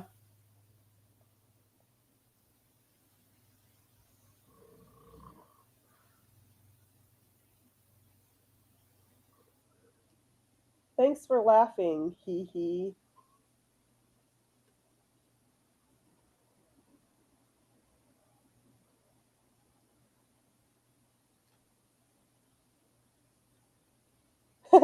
My guy, they're speaking English, which doesn't exist yet. That's so funny. I didn't even think about that either. Brad Pitt is no better than Clooney with his acting skills. Thank you. There are so many actors. Interesting. Whenever they act, it's just themselves. George Clooney is one of them. Every movie he's in, he's just George Clooney. Same with Brad Pitt. Another one, there are two female actresses who every time I'm in it, I watch them in a movie, and one of them everyone's like amazing. She's amazing. Jennifer Lawrence. Every movie she's ever been in, I'm like, this is just Jennifer Lawrence. It's just her. Jennifer Lawrence with different hair color. And then the other one is the one who's married to the Diddy guy. She was in that 70s show. J-Lo's not married to anyone. Wasn't she married to Diddy for some reason? She dated Diddy. But I said the one that's married to the Diddy guy, Diddy's friend. Oh. She was in that 70s show. The guys. I want to say Mila. Mila Kunis just plays herself in everything she does. Yeah. And I'm always like, why are we still... It's so funny because I know a bunch of movies where both of those ladies are in it, but I don't think I've seen anything at all with Brad Pitt or Clooney. You've never seen a movie with either of them? Mm-mm. I've been Fight so Club, lucky. Troy. Nope. George Clooney's been in a million things. Mm-hmm. Interesting. Okay, well, you got to go catch up. No, I got to watch not really, him himself. Yeah, and then I was like, you gotta catch up. Well, not really, actually. Like, well, not really. Yeah, it's not on purpose either. It's just like, and it's not like I haven't seen movies like around those like that were released the same time. Like, I'm now realizing I've never seen them in anything. Actually, every movie I can think of that I've seen with them in them are not movies I would recommend. So I'll be honest, they're just all like they're movies that exist. They're just bro movies. Now I'll see Ocean's no. Oh, Ryan Reynolds is another one that plays the same character. You're totally right, Becky. Exactly. Totally right. I'm so annoyed. Everyone always liked him. And I never understood why everyone thought he was hot. I'm like, he looks like a regular guy, but he has abs. The only thing that's like hot about him is his chest. And that is, you could cut and paste that on any other man. And like now he's hot. But his face is just, he's not ugly. His face is just a regular guy, but whatever. And it's as historically accurate to the Odyssey as the Odyssey was historically accurate to the times, motherfuckers. Yeah, also Achilles managed to pass this woman for a long time before joining the war, so he looked like Brad Pitt. Troy was a dog shit movie, but it had what's-her-face as this gorgeous blonde. Yeah, exactly.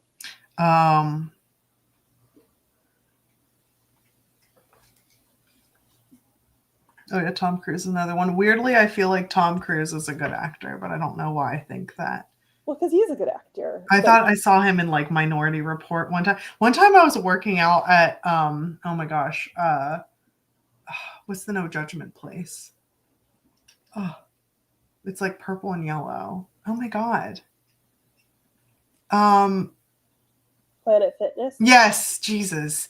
Sorry. I was working out Planet Fitness and Minority Report came on. I was like, what is this? And I was so locked in. I was on that elliptical the entire time and watched that whole movie because it was just like on the TV. No. It was so good.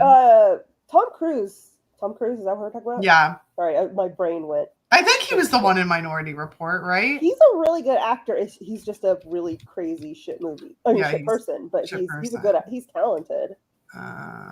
From Dusk Till Dawn, man, that's a throwback. Selma Hayek in that movie was hot, but I feel bad for her because she had to put her foot in that guy's mouth. I'm forgetting his name, but we all know the guy with the foot fetish. She had to put her foot in his mouth. I didn't know she was Mexican. Selma Hayek? I knew she was Latina. I just didn't know she was. Now you're like, what? Do you not know is she Mexican? Yeah, she's Mexican, it says. I didn't realize she was Mexican for whatever reason. I thought she was Lebanese. I didn't know it. For some reason, I just always associated with her with being Puerto Rican. Maybe it was wishful thinking. I also thought she was Puerto Rican. So I don't know. Look at us. But she's cool. I think she's really pretty.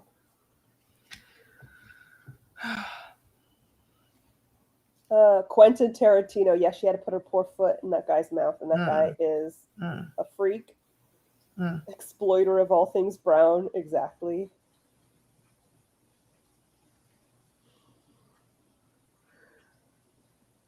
Here you are 1,000, 2,000, 3,000% correct.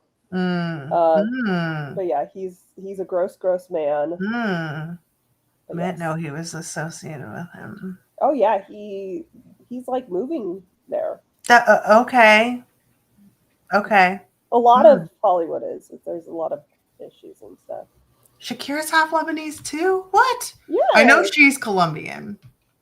Shakira. That's why if you look at her old content and her old look, it's very obvious. I didn't know she was Latina. I thought she was just, well, I thought Arabic. That, I mean, you know, that's like, yeah. Also, she knows like 5 languages, so that would make sense. Yeah, if you look at pictures of her with the black hair, yeah, I just always thought, I didn't even know she was Latina. What? Oh, I bet just because I have like a lot of ties to like Colombia, even though my family's not. No, I mean Colombia. I knew eventually, but when she was first releasing music, it was very. Yes. Yeah, you're right. It wasn't inspired. Yes, yeah, because it. But then by the time we got to wherever, whatever, it was like, yeah, oh, okay. Yeah. Then it was more South American. Have you ever tried Focusrite software? I have not. But I'm interested. Yes, and she told her not to take off her shoes in front of him. He is gross. I mean, a lot of Hollywood's gross, and it's the whole worship culture around these people is insane. I just don't understand the idea of someone being famous. Like, it doesn't make sense to me, because there's always someone who has that same talent, if not better or whatever. So I just don't understand why anyone would be famous, like, in general. It just doesn't make sense. Word. Anywho. Anyone have any other questions?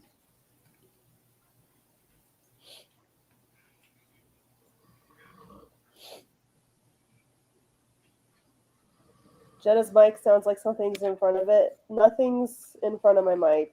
It sounds fine to me. Oh, could you? You might just be hearing Cliff snore in the background. My poor sweetie. That's possible. Or maybe because I have my mic plugged in so that whenever I type it, oh my God, please. It doesn't sound like thunder. I say as because she rubs his entire body. It's going to hurt my throat. My allergies are a little wonky today. Could you? I'm sorry, but I don't want you on my lap because you keep ripping my brand new from Target pajamas. So keep your posture. Hey, my fancy PJs. Everyone's like, Jenna's wearing her fancy PJs. They're from Amazon. Okay? Excellent. So, fancy can come from anywhere. Don't do it. Don't do it. I'm so glad that the heat broke recently. Like all last week, it was like at one point the highest it was 108 degrees, and the humidity was like 80%. I'm like, this is gross. But today was like in the 70s or 80s or something. It's been really nice here lately. Just like, that's wonderful. Low 70s and stuff. Yeah, that's a good one. I was dying. Why were you dying? Oh, because of the heat. Americans are so impressed with people speaking more than 2 languages. No, we're not. No, I was saying that I think she knows like 5. Yeah, she was just making a normal observation about. I mean, I am impressed that she knows as many. Let me see how many she knows.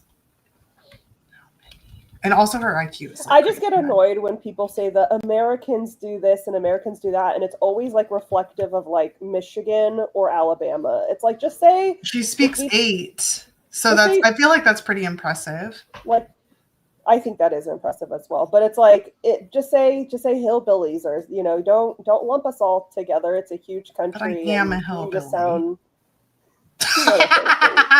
You're like, just take IONA, throw IONA under the bus, not me. No, I'm just kidding.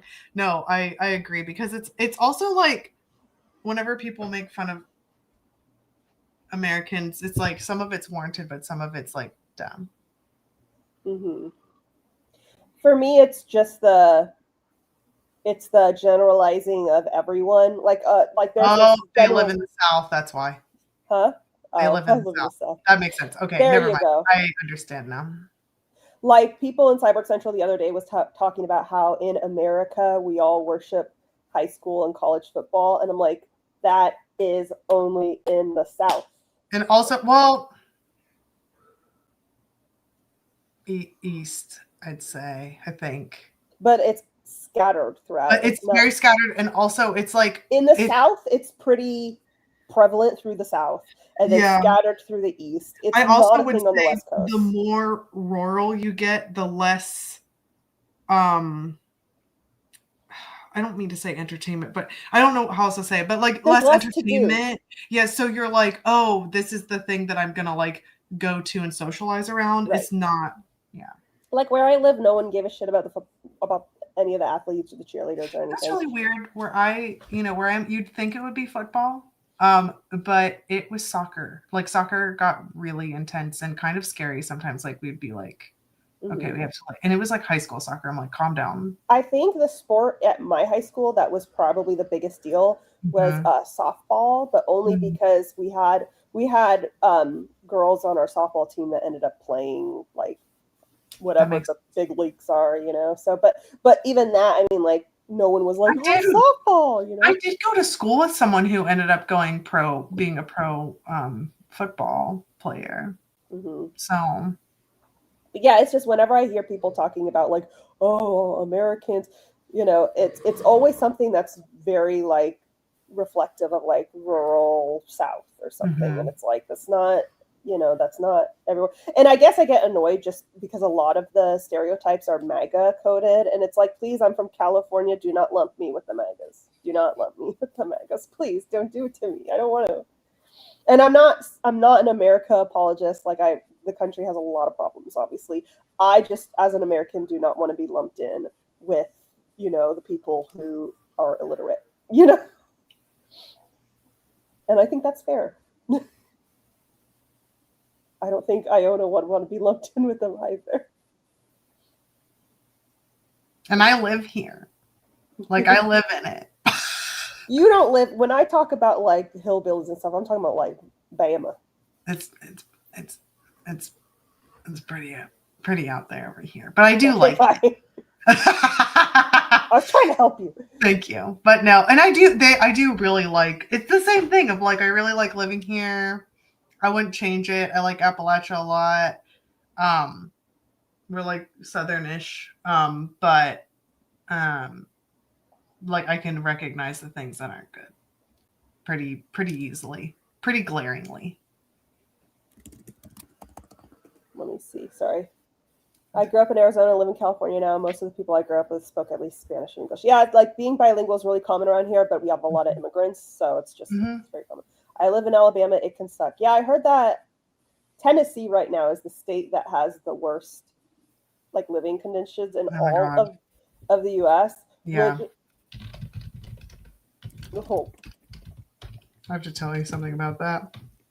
About Tennessee.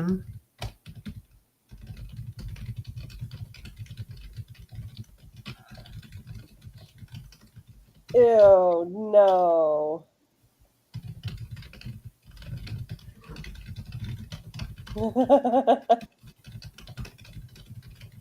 Ew. I just don't know where it's coming from.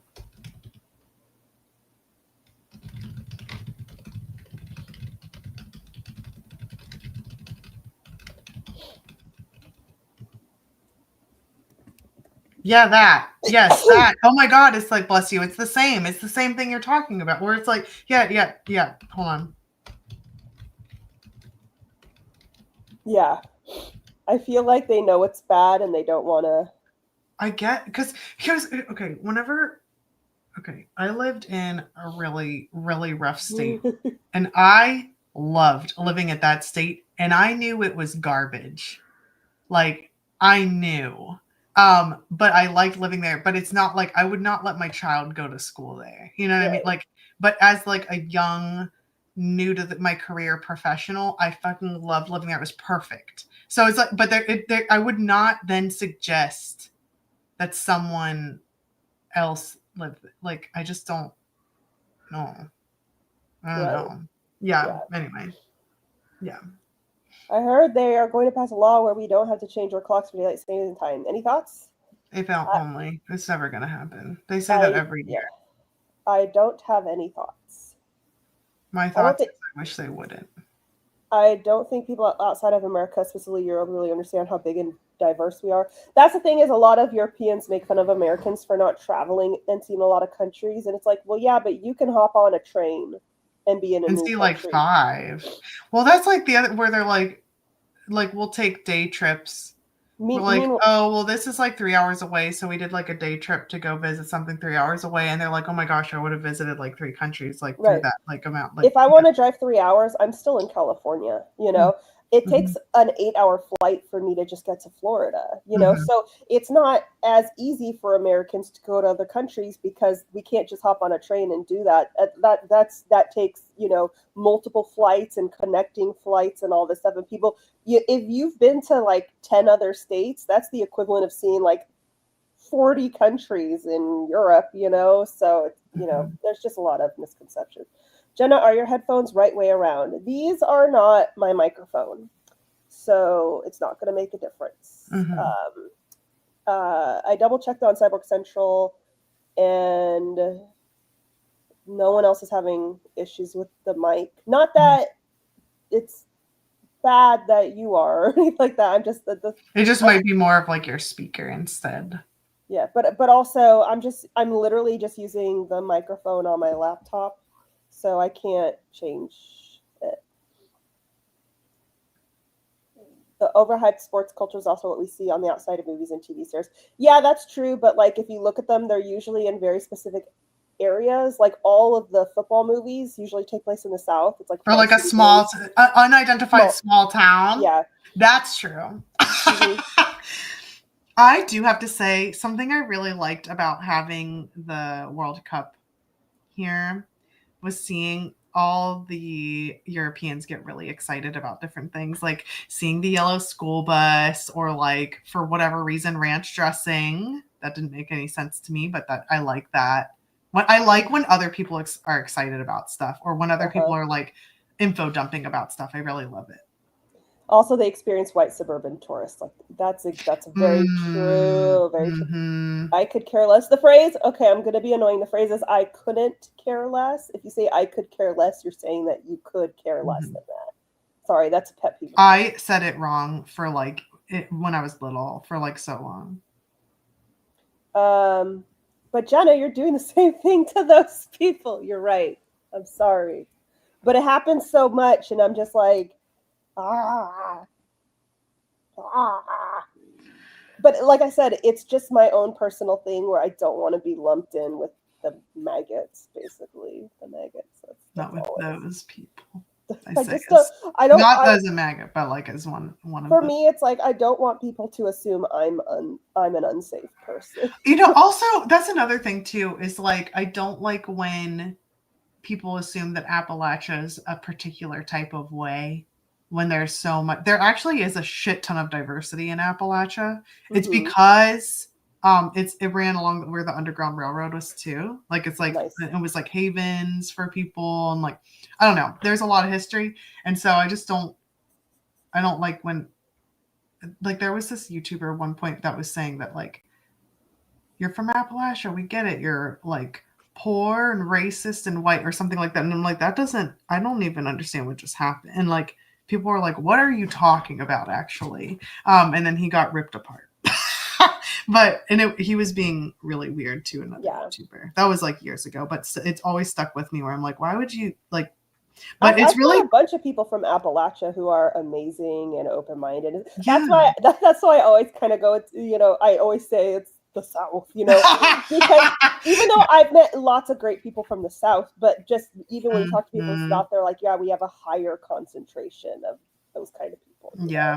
And I want to make it clear, I'm not patriotic. I'm not like proud of the way things are right now. But anyway, I'm just in this space where I'm just like, please. Well, I also wish people would actually like get upset about that instead of like, I don't know, just like trivial things instead like that aren't true, and then get upset about like the actual things that are true. Is good. Yeah. I blame our media. It really plays up small town Southern cultural aspects of everything that isn't new. Yeah, it's basically, if it's on TV, it's in a small town in the South, or it's in New York or LA. And I cannot tell you how many people just assume I'm from LA because I'm from California. And people be like, I can't wait to meet you. Like, I really want to meet you. I'm gonna be in California. Like, oh, you should come to Disneyland same time as we are. And I'm like, that's 7 hours away, but okay. Like, like I'm not gonna be there. I don't live in LA, you know. Let's see.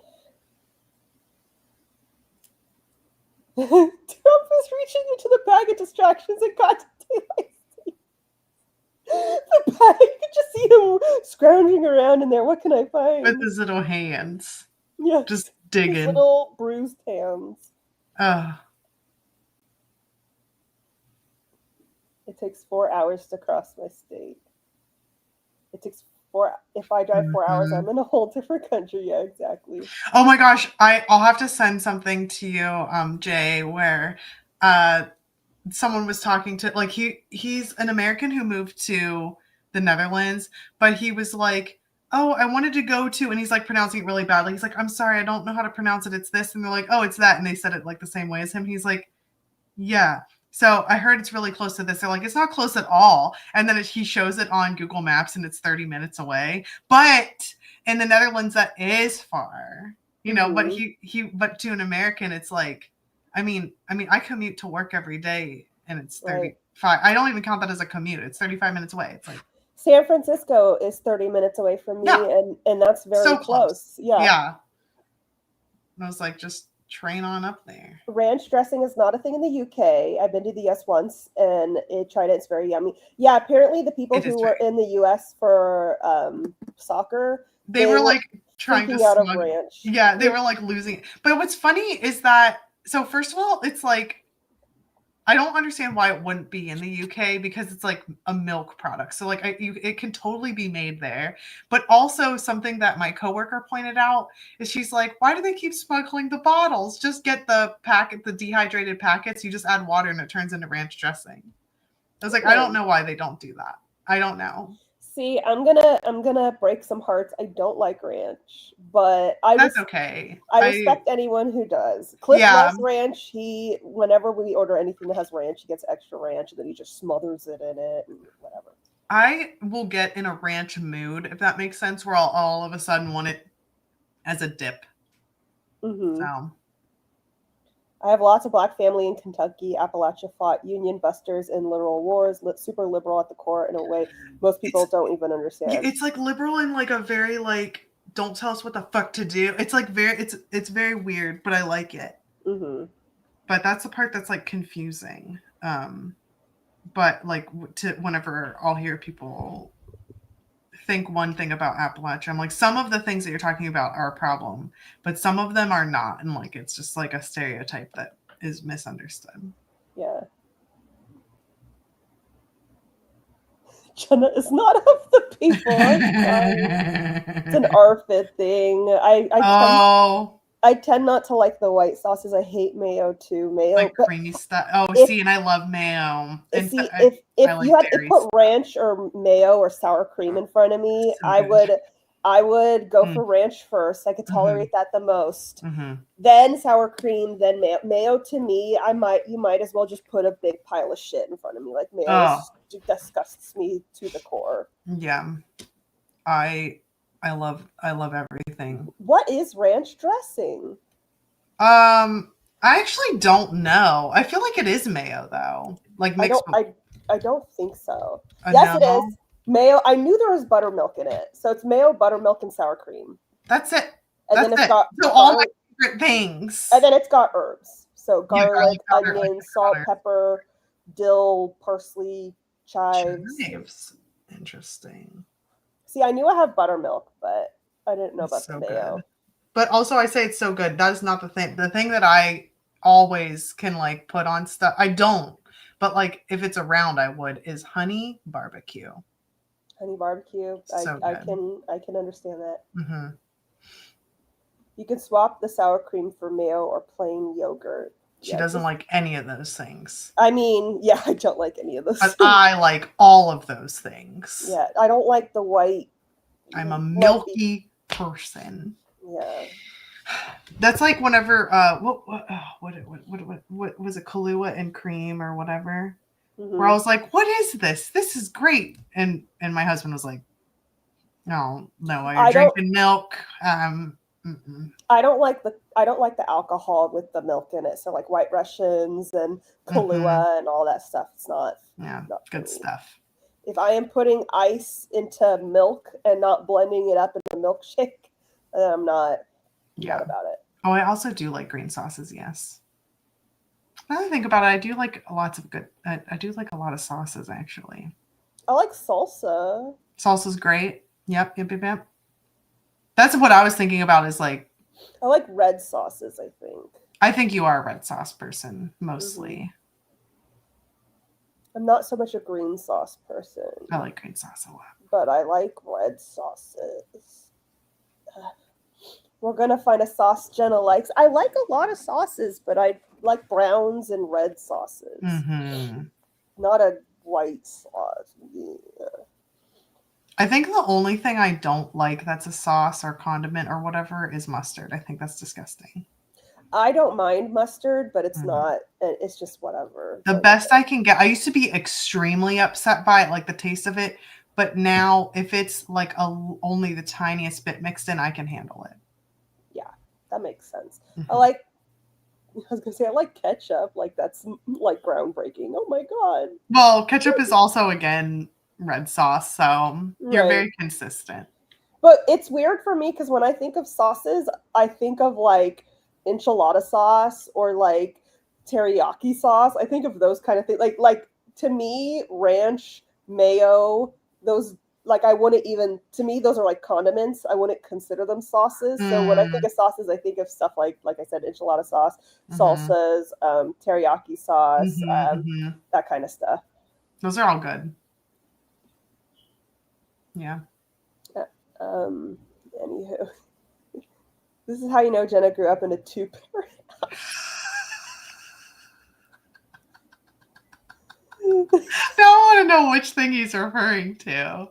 Maybe the sauces and how I don't think of ranch and mayo as sauces. Like, to me, that's like you put that on a sandwich and like that's not a. It's a dipper. It's a dipping sauce. I'm just gonna... Yeah.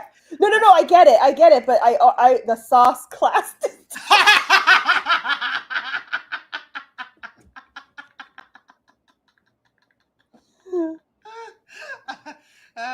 Like sauce to me is like something that you put over a meal, not like on a sandwich, you know. But I get it. I'm just my brain goes to a different place.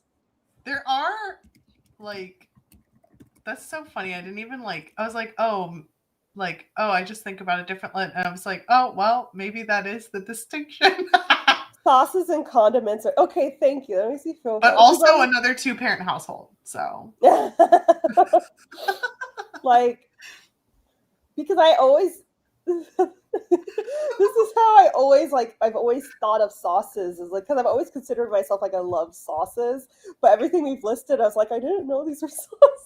Like, I don't know. I think of like spaghetti sauce, you know, which is just bolognese, you know, like I like that. Like I like pasta sauces, you know. Pasta and pizza. Wait, is pizza? No, I was just about to ask if pizza was a pasta, and that was like crazy. That was, like, I thought you were going to say does pizza have a sauce? Which is, no, it does. It absolutely does. But see, like, I would rather. What's the one? Is it margarita pizza? What's the one with the white sauce? That's Alfredo. Yes, but like the pizza with the Hold on. There's a type of.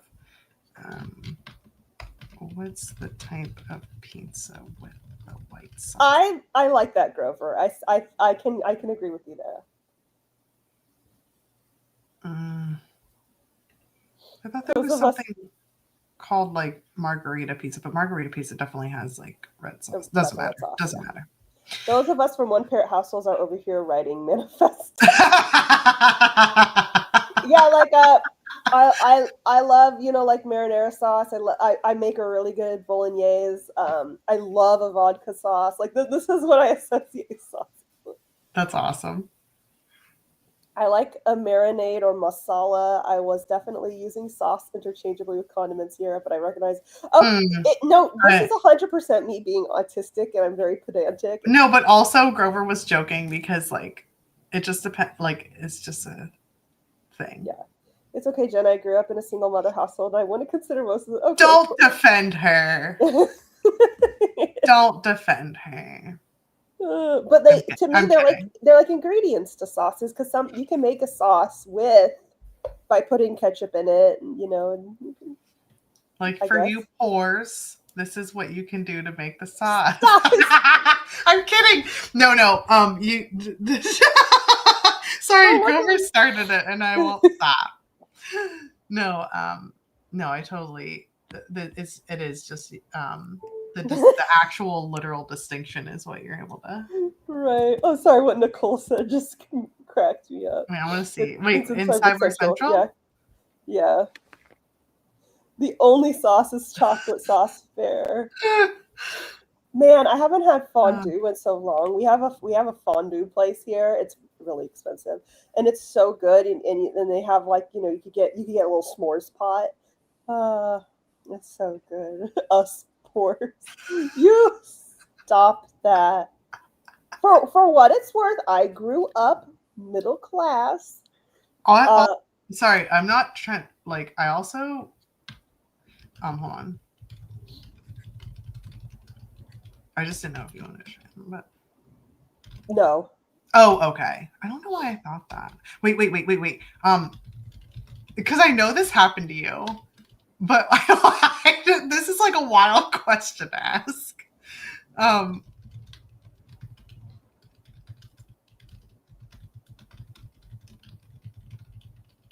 Okay. Because I feel like that you do have like that fun experience.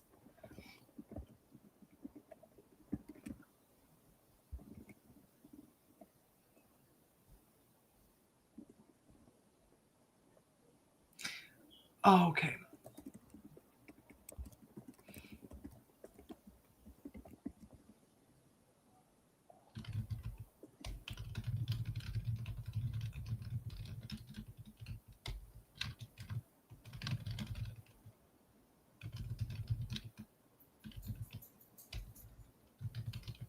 I'm trying to think of a way to word this. Sorry, guys. We're gonna be quiet for a sec.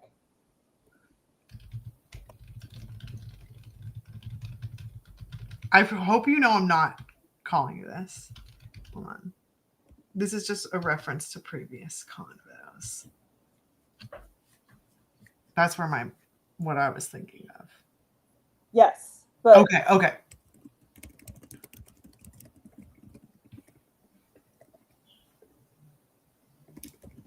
Like, they are not the same thing.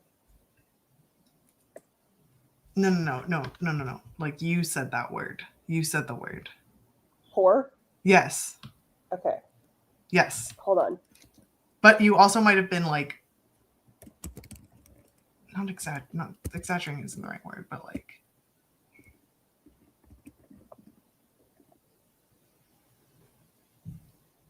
Oh. Like, okay.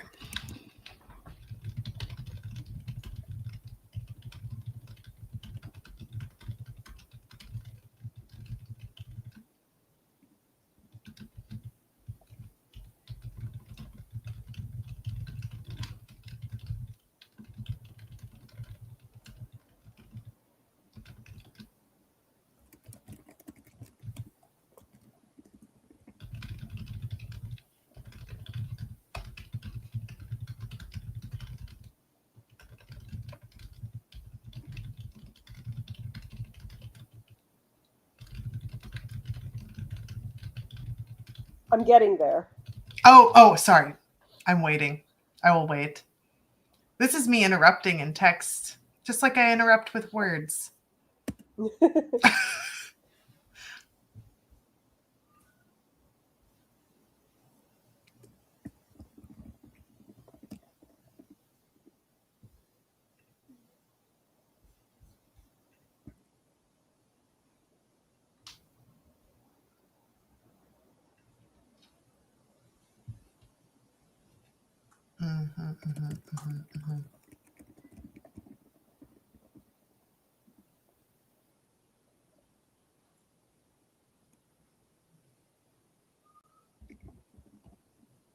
Okay.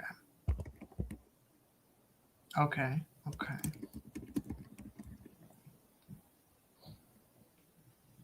Mm-hmm.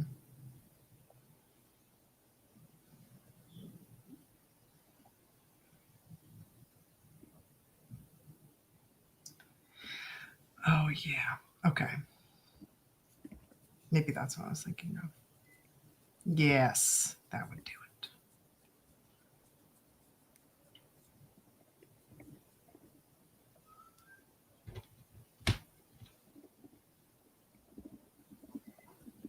Mm-hmm.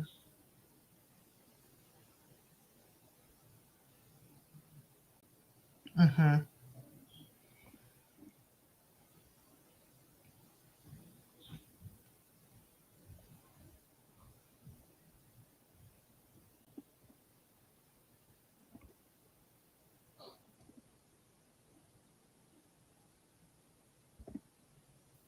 That's wonderful.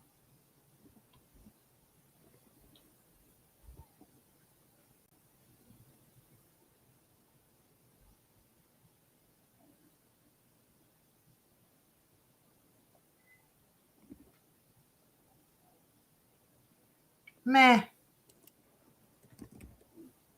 Yeah.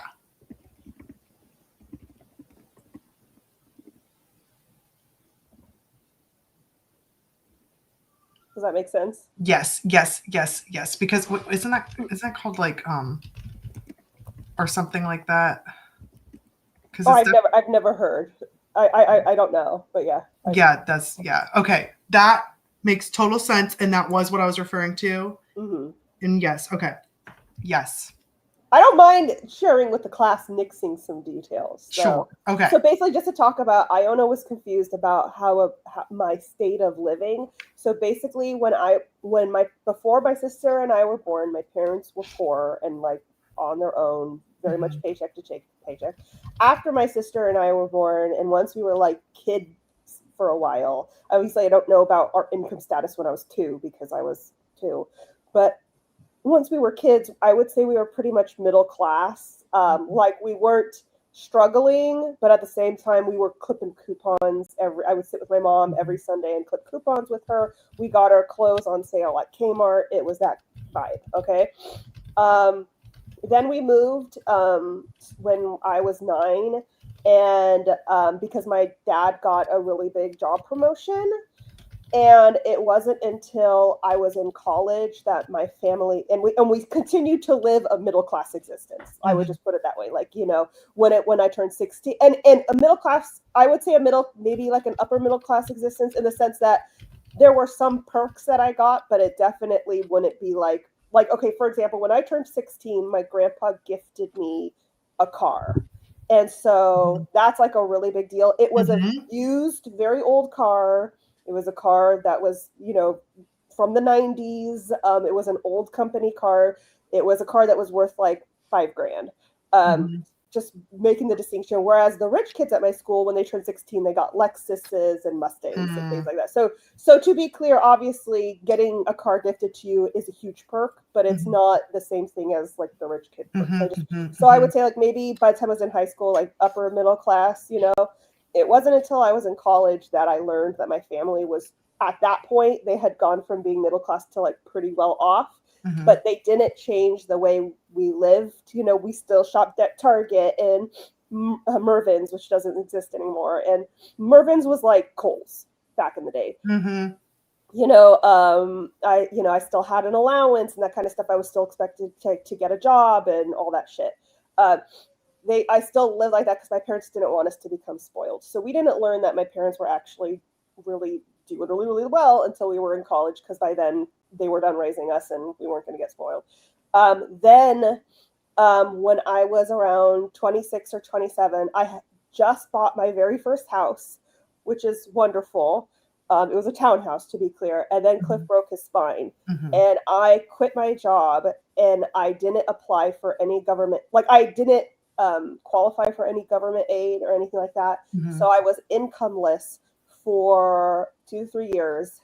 And during that time, I had a little tiny nest egg for emergencies, but I had just bought a house. So it was a very, very tiny nest egg. And I had no income. And so I had to somehow make that work for like 2 years to support us both. And so during that time, it was, really scraping by, really heavy budget. Everything we got was from like Smart and Final.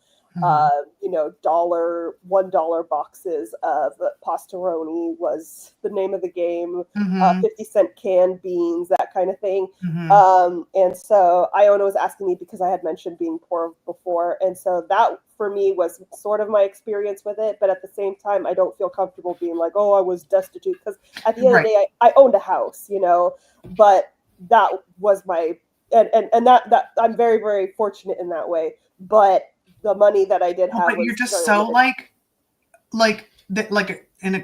you're just so realistic, and you've been through different things that I was like, no, but you can't possibly get the things unless you've been through it. So yeah. Okay. Oh, so it's called house poor. It is called house poor. Yeah. Because that is a thing, because it's like you do have an asset. And so my prediction is now, when it is like almost impossible to actually get a house, like to buy a house because of how flipperoo everything's been. I think that there's a new version of house poor, but it's with student loan debt. Oh, that makes sense. That's what I think, but it doesn't have a name. I don't think it's called like student loan debt poor. Like I was very, very fortunate because I, owned this house and it was beautiful. It's a townhouse, so it was very small. Yeah. Okay. But so it was one of those things where it's like I really, like I was very, very fortunate in that way. So I don't feel comfortable being like I was poor, but but I do understand struggling and scraping by in the sense that it's like I have to cook dinner. It's like I'm very lucky that I have this house, but I have to cook dinner and I have $5 to do that. Yes, no, because it's like it's and the reason it's called house poor is because it's the same experience as not having house. It's just like, but instead of like getting evicted, you would have gotten, not that you were not, this was not happening, but instead of getting evicted because you're renting, you foreclosure because you're owned. Like it's like, no, I own the house. Yeah, that's what I mean. It's like you have an asset, which is wonderful, but it's the same, like emotionally the same for the human body to go through of like, I'm worried about getting evicted or I'm worried about the house foreclosed. It's the same. I owned the house. Oh, I'm sorry. Wow, that really didn't. Never mind. So I couldn't get foreclosed on it. I owned it. That is such a good flex. But that's so good. Which was great. That's why I don't feel like being like, I see. Like, I know exactly how I feel. But you still had to pay bit. Like it was like, worry. It was more the worry of like, how do we pay for Cliff's medical stuff? Medical and electricity, and also isn't like that the land tax? What's that called? Homeowners Association and no, not property that tax. Property tax. Isn't that like insane in California? My property tax is about $20,000 a year. Yeah. No. Yeah. Yeah. No. I'm not like exaggerating. And at that place, it was $15,000. So yeah. Oh, okay. 5,000. Okay. Wow. But yeah. So it was really, and I remember the first time I paid my property tax there, and like, keep in mind, I bought the house. Cliff broke his spine a month later. So I bought the house. I was like, yay! A month later, he broke his spine. So the worry was mostly about the medical stuff, like how are we going to pay? Fortunately, his insurance covered most of it, but it was very, very scary. You still have copays and no. And the first time I paid our property tax, I cried because I was like, I don't. That's so much money, And like before, I had a job, so it wasn't that big of a deal. But it's like now I don't have a job, and government says I don't qualify for anything. But anyway, so that's what I talk about that. Yeah, that's such a baller move from your parents. Yeah, I really respect that. That basically we had no idea until we were in college. And then basically once we got to college, then my parents started enjoying the money. So now my parents travel all over the place. Like I said, they just went to Turkey. Both my parents have really nice cars. Now they're enjoying the money, but while they were raising us, they just raised us to be like we were middle class and regular, and we had no idea. As someone who grew up bottom of the American barrel, poor in the system for a while as a youth, I will say that struggle is spectrum-like violence. You don't need to experience the whole spectrum. Yeah. Okay. Also, Grove and I have a lot in common. Every time he talks, I'm like, oh, same. And like Cliff is like you too. He was in the system. He grew up bottom of the barrel, you know. So for me, that's part of why I'm like, I'm very appreciative of where I'm at and everything, and that's why I don't feel comfortable being like, guys, that's why I just go, oh yeah, I was broke once, you know. I just say that as opposed to like I was, you know, impoverished or something, because at the end of the day I had a very nice home, you know, and technically if I wanted to I could sell it, but I'm not going to sell my home, you know. I just got it. I worked so hard for it, you know. So mad props to you on fully owning Jenna.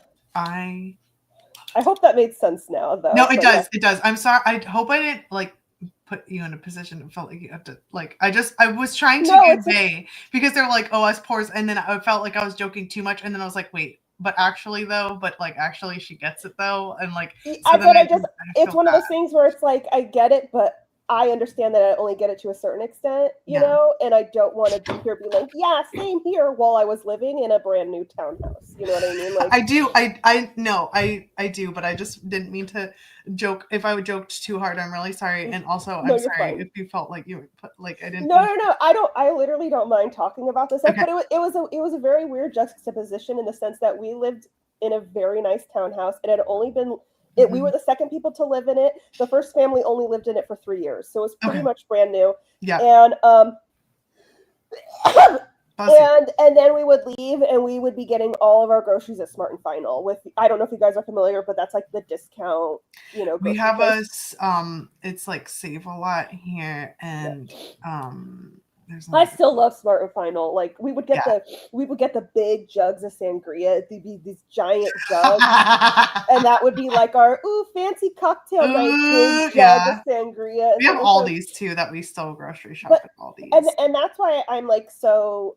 And I always tell people like you can make money off your writing, because basically we got to a point where Cliff was well enough that I could look into getting a part-time job, and we needed that because I was like, oh, I don't even have money.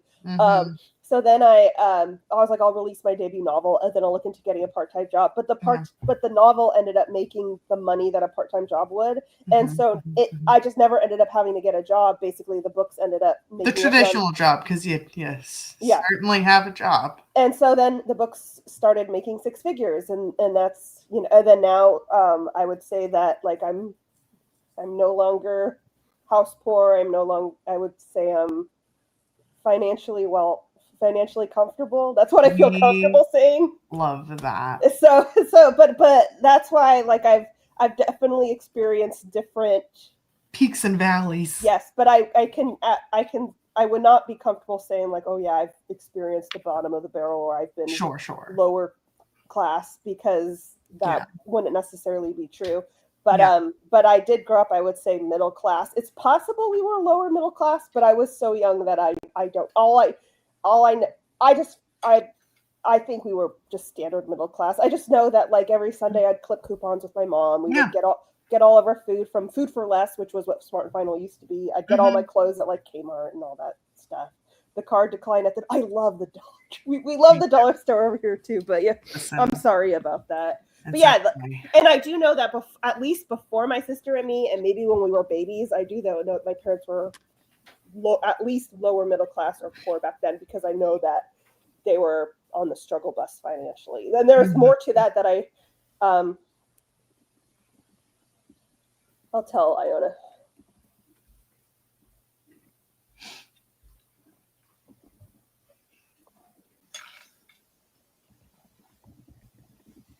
Oh, yes.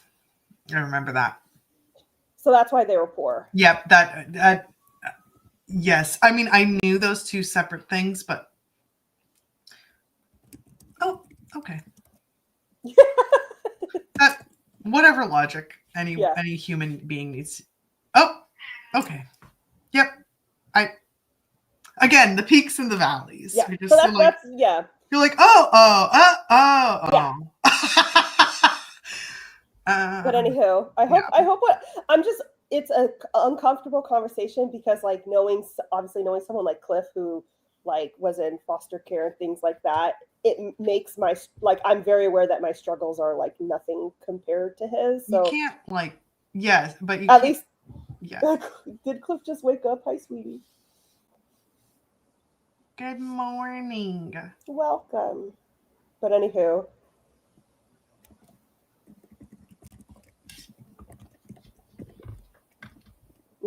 Sorry.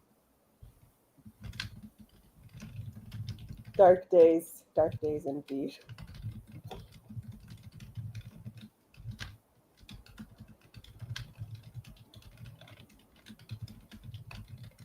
No.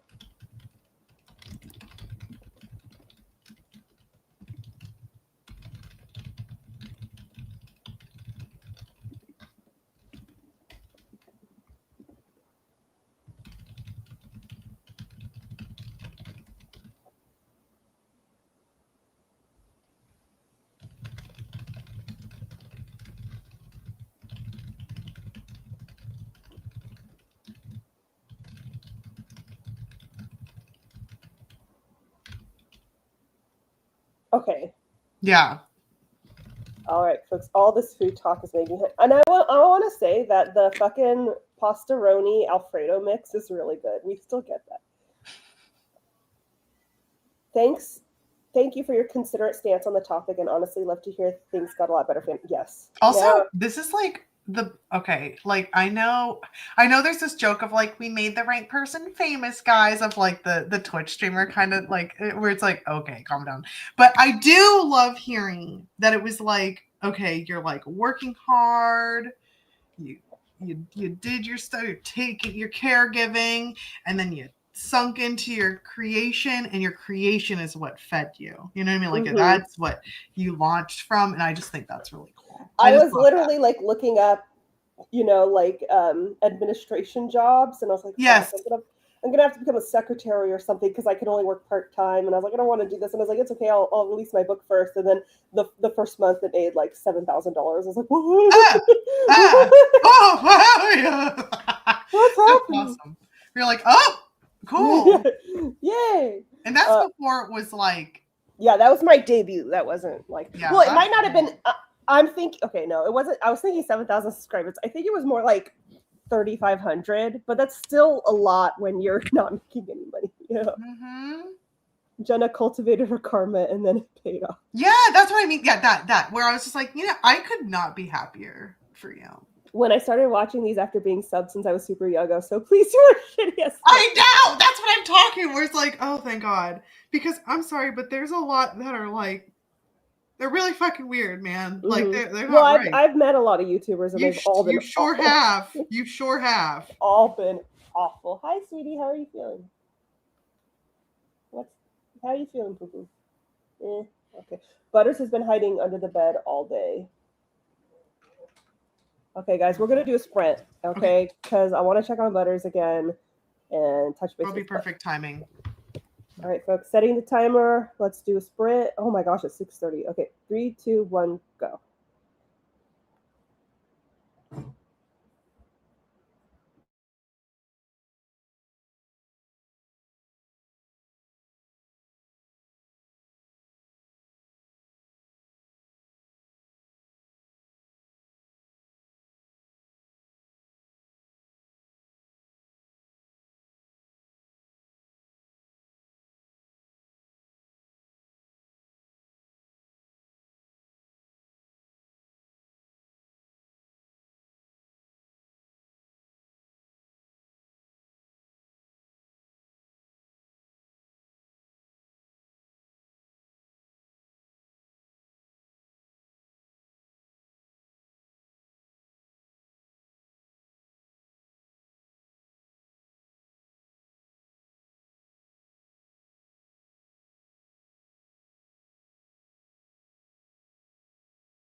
All right, folks, how did everyone do?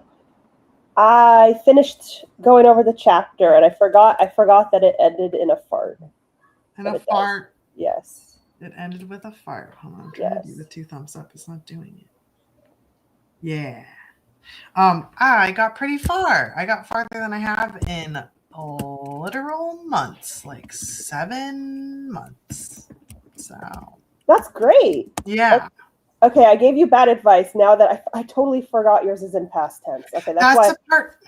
That's why I was like, oh yeah, just write it. Okay. Yeah, because I don't know, but it looks not right because it's like she's talking basically. Like that's the part that's really getting, because I love writing in first person. Like I love writing in first person, and I love writing in present tense, but I'm not writing in present tense this time.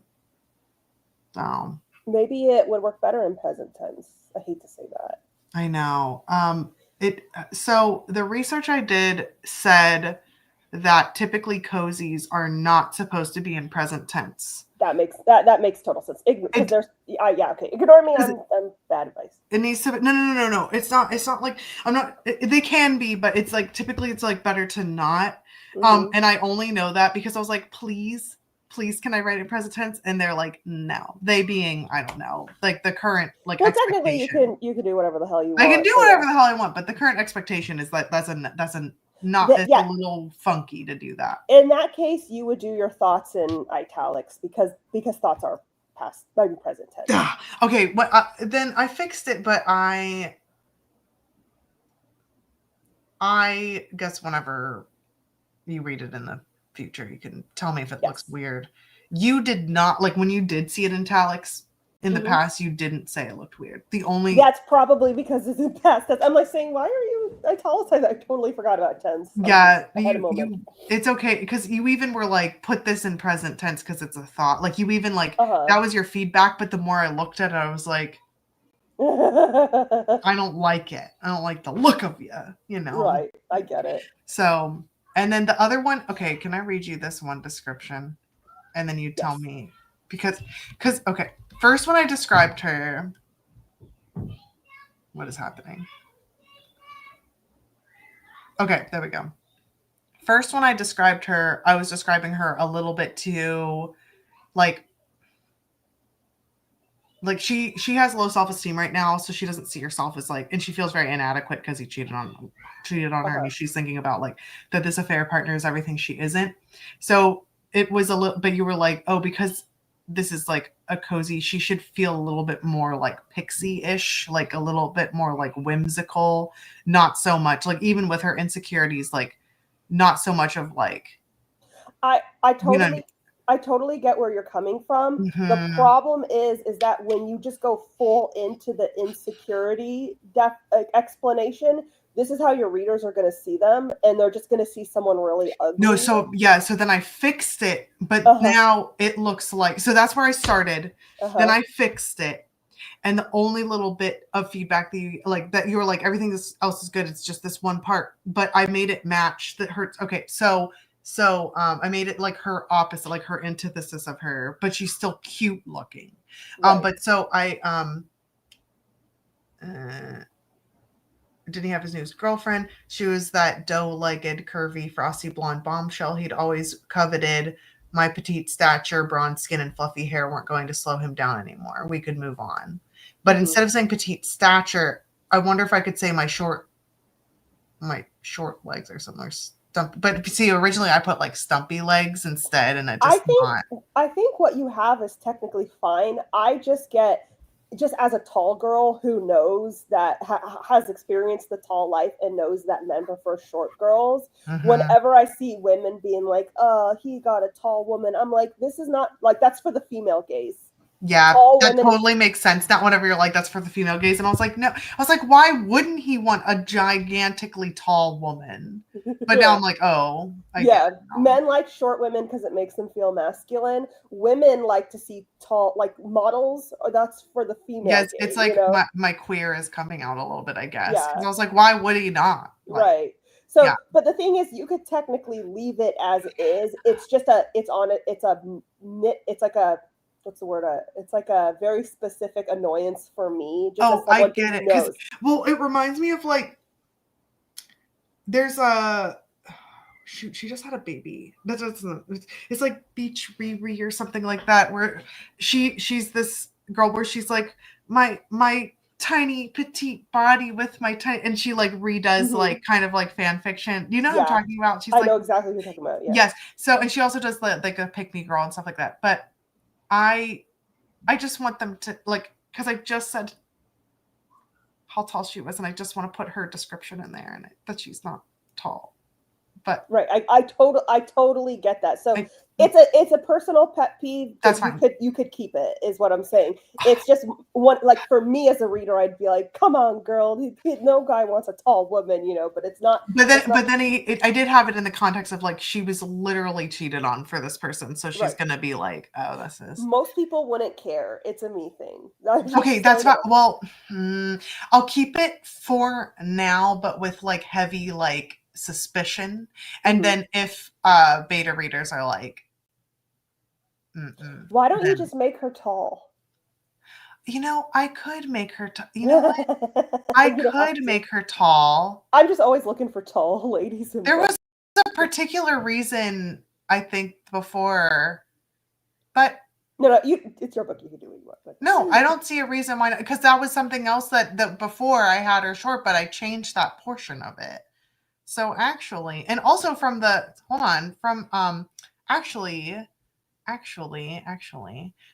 because if we look at this, oh, I see. You said past tense italicized. Okay, because she says this doesn't. No, stop. No, it says my file's too big and beautiful. Well, anyway, my art that I got done, it doesn't show her like next to anybody. Right. She looked tall in the art to me. She does look tall in the art. But let's do it. I said let's do it. Let's make her a tall girl. And I know, okay, so this is like, I know that like my height is like 5'6" or 5'7" It's like in there. I'm so glad I'm not around the children right now, because the amount of 6'7" I'm so, oh my god, I'm so sick of that. But anyway, but I'm around that height, so I'm not tall, but I was that height in 4th grade, so I have a little bit of tall girl experience, but for like my age, not my overall. Right. But I can like sort of have experience with that. But yeah, I'm gonna make her tall, because then I'd be like, her teeny tiny. He left me for her teeny tiny, like little like blonde chick with big boobs. But yeah, it's definitely. But I don't want you to do it just because I have a nitpick. Okay, no. But it's like, I think it works really well.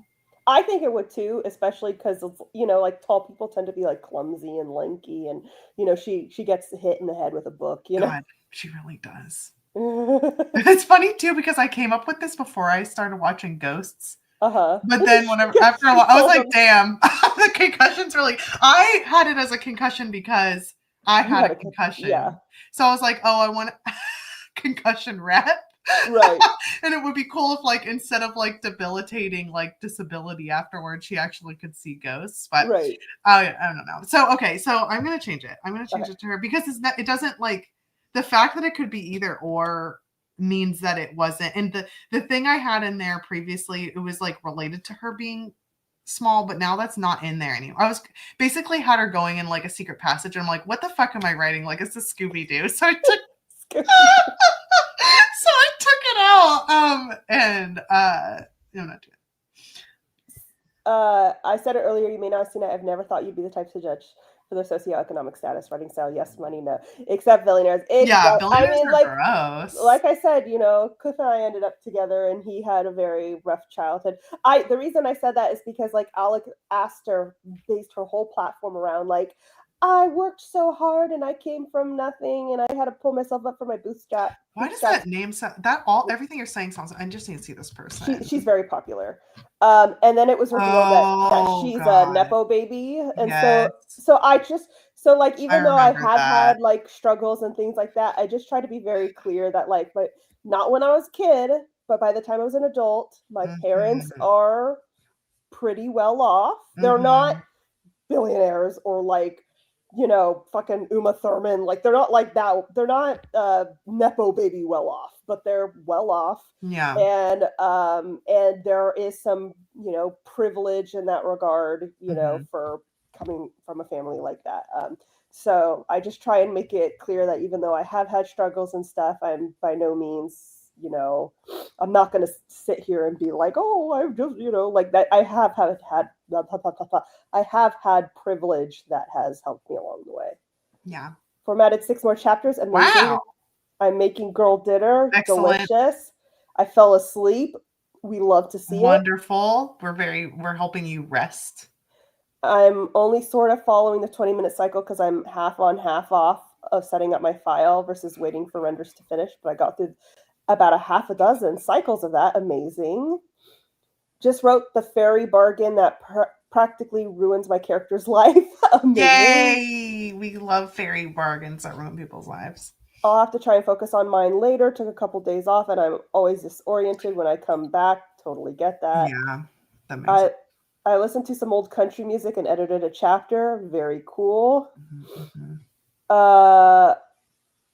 She could be short with a Napoleon. No, that's the worst kind of short. Oh, also, I totally read that as a Neapolitan complex. It's like she's a short girl and she loves eating ice cream. And I was like, I feel like that's fine. And now I understand. I read a series where FMC was 5'4" and every guy was over 6 foot. Yeah. And I'm 5'4". 5'4" is the average height of a woman. So 5'4" is average. Elena is 5'6", so she's technically tall, but she's not what most people would consider tall. Right. But then Daphne is going to be 5'10". She's going to be an hell yeah. And that's why her boyfriend sucks, because he's like upset that she's like that tall or whatever. Right. And the guy she dates is gonna be like 5'11". Her love interest. He's not gonna be that much taller than her, and he's just gonna be like, we love a tall glass of water. It's like, I'm happy to be here. Right. I love a tall man or woman. Indeed, my MMC is short by standard preferences, 5'8". Well, 5'8" is technically short because the average man is 5'9". So it's not even standard preferences. It's just by standard measurements. But yes, but it's not short. I've dated a guy who was 5'6". Hey, there's nothing wrong with shorties. Yes, Cliff says that, but he's 6'2". So what does he know? I loved the story you're telling where he was like, no one's ever talked to me about my height or something, like about height preferences with me. And you're like, my love, you are tall. So he's always like, I don't know why guys care about being tall. Like, I've never had anyone talk to me, like reject me for my height or anything like that. I don't know why guys care so much about height. Like, it's not a thing. And I'm like, that's because you are 6'2". And it's never going to be an issue for you. He's like, oh. I do really like, there's something really cool about I know that I don't actually know them, and I'm not trying to be like weird about like celebrities. I really like Zendaya and Tom Holland together. Yeah. I love that she's taller than him. I love that she's like stunning all the time. And he like, if her boob's about to fly out, he's like, oh, I'll cover you while you like, I like that he's like always happy to be there. And she's just like towering over him. And he's like, yes. Yeah. He's like living the best life. Yeah. This my lady. Like, yes, it's so good. I love that vibe. Me too. Yeah. Alex Astor wrote the Light Lark series, and I guess it's becoming a TV show, or I don't know, but yeah, she built her whole brand on like, just I'm working so hard and like I came from nothing, and then it turned out she was a Nepo baby, and it's like it's just annoying because it's like there's no need to lie, and so that's why I feel I do the autistic thing of needing to over explain because I never want to, and that's probably OCD as well. It's like I never want to end up like an Alex Astor where they're like, well, you said you were broke. And it's like, well, yeah, I was broke, but I mean, that doesn't mean I was living in a cardboard box, like just, y'all, we still pocket watching Jenna. Well, I don't know what that means. And it's like, I thought that means like, we're still going and it's like past the, like, right? Maybe. And we're like hanging out in his pocket. Yeah. We love the lint in here. Someone said Alex Astor, and it made me think. Y'all remember the Oh. What is that? What is that quote? Like, I was there when from Narnia. I was there when the deep magic was written. Yeah, I was the guy. So I have all the behind the scenes for that. So yes, not only do I remember the nuke, She was at ground zero, unfortunately. Yeah. She got a little bit of radiation poisoning. Oh. I was front row seat for this. Oh. Oh, but it turns out Tom Holland might be 5'6" or 5'8", but Zendaya is 5'10". Yeah. And we love to see it. Let's see. I'm a short girl who loves eating ice cream. We love it. They are so cute together. Tom Holland is a short king. Mm-hmm. I'm 5'9", and my partner is a short king. I love that. To see it. Yay! How poor is Jenna really? I'm not poor anymore, guys. I'm on the. I just don't like saying this because I feel I don't want to sound bad. I keep saying I'm financially comfortable, but that is supposed to be my I don't know, delicate way of saying I'm on the richer side, but I feel really uncomfortable saying that. But I'm not, like. No, and also you know what I mean? Like it's different. It's different because where you live also. Yeah. Yeah. Yeah, I'm not like Bezos or anything, obviously. Don't quote the old man. Yeah, there we go. As a short girl not interested in tall guys, can I give Cliff his first height-based rejection? Well, you can't because Cliff is here going. Stop trying to steal her man. He's already taken. This reminds me of those ones where people are wearing, like fedoras and they're like in a basement or something. Something cinder block is behind them. They're like, if you're gonna come after my man, you have to go through the wolf. And she's like, wow. Like that's what it reminds me of. It's so good. It's so good. Prove your poor shows. I'm not. If you guys knew how much my current house costs, you would all be really horrified, and I don't blame you. Well, but also the area. Because oh my God, I remember all the houses around where I live cost this much. That's what I mean. I was like, yours is also like your house is beautiful. So I'm not saying this with any kind of shade. Your house is a regular schmegular house. Yes. It's actually a little on the smaller side. Yeah. Which is not on the smaller side. It is not like a big thing. Normal size house. Cliff says it's a normal size house. Yeah, it's a normal regular schmegular house. Yes, but it's not. I actually live in a smaller house, so I don't know why. I don't know why I sound like this. I used to live in a smaller house, so I know that this is not. You have tall ceiling. Man, my space depth is really bad. When you visited, you were like, "This is a pretty big house." It is. But now you're saying it's smaller. Listen, I can't help that my brain is a shrinky dink when it comes to things. But it actually is. You have like vaulted ceilings. I feel like. But it's like the way it's like made. But yeah, my house is very, very expensive, but it's most people hear expensive house and they see a mansion, and this is not a mansion. This is just it's a normal regular house. So pretty though.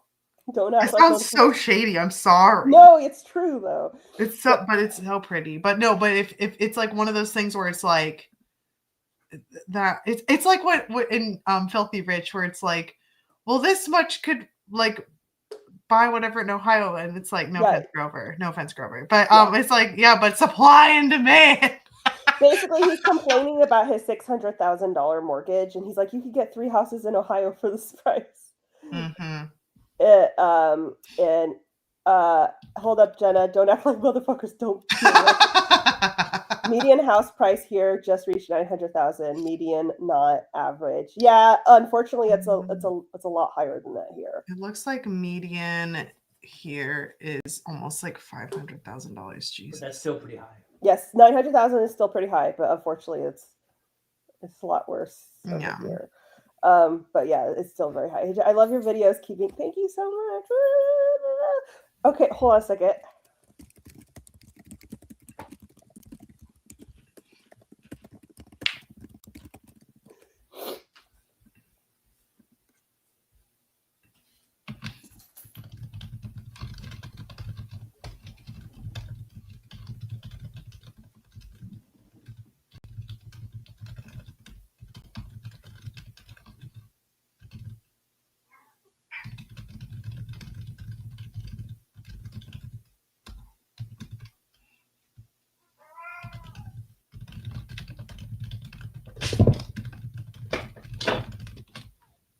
That's my thought. But I might have to. But you thought about why I was. Yeah. I was like, don't worry. That's the one thing you don't have to worry about. Actually, one thing. Well, on that. It's a trap. I love that. It's a trap. A McMansion. All right, folks, we should wrap things up here because it's 7:21. Iona, where can everyone find you? You can find me. I forget what I forgot. I remember what I forgot to say earlier. You can find me on Twitch, actually. Ooh, yes. On Wednesdays, now that I don't have debilitating nerve pain happening. That's exciting. I couldn't turn my head. Oh my God, that was so bad. Last week was not good. But on Twitch under Creepy Corn Folklore. You can find me on YouTube and Instagram and TikTok under Creepy Corn Folklore. And check out creepycornfolklore.com if you want to check out my website because I have a bunch of stuff there. And you can get my book, Ashes, on Amazon and ebook, paperback, and audiobook formats. And it's on Kindle Unlimited. The end. Yes. And go ahead and check out my books. They're all linked below. If you cannot afford to buy them, go ahead and check them out at the library or pick them up on Kindle Unlimited. I have a new video coming out on Wednesday, so please definitely check it out. And please follow me on Instagram because it helps me out with the algorithm. And Butters is out from under the bed. She's finally on the bed, but she just doesn't seem like she's very happy right now. Oh. But anywho, guys, I will talk to you all later. Sorry, the comments are like, ugh. All right, guys, we will talk to you later. And I should be back. Wait, hold on. Next week, Cliff has an early morning appointment, but I don't think it'll take too long. So I should be back for stream next week. But if not, I will let you guys know. Okay. Okie dokie. Bye.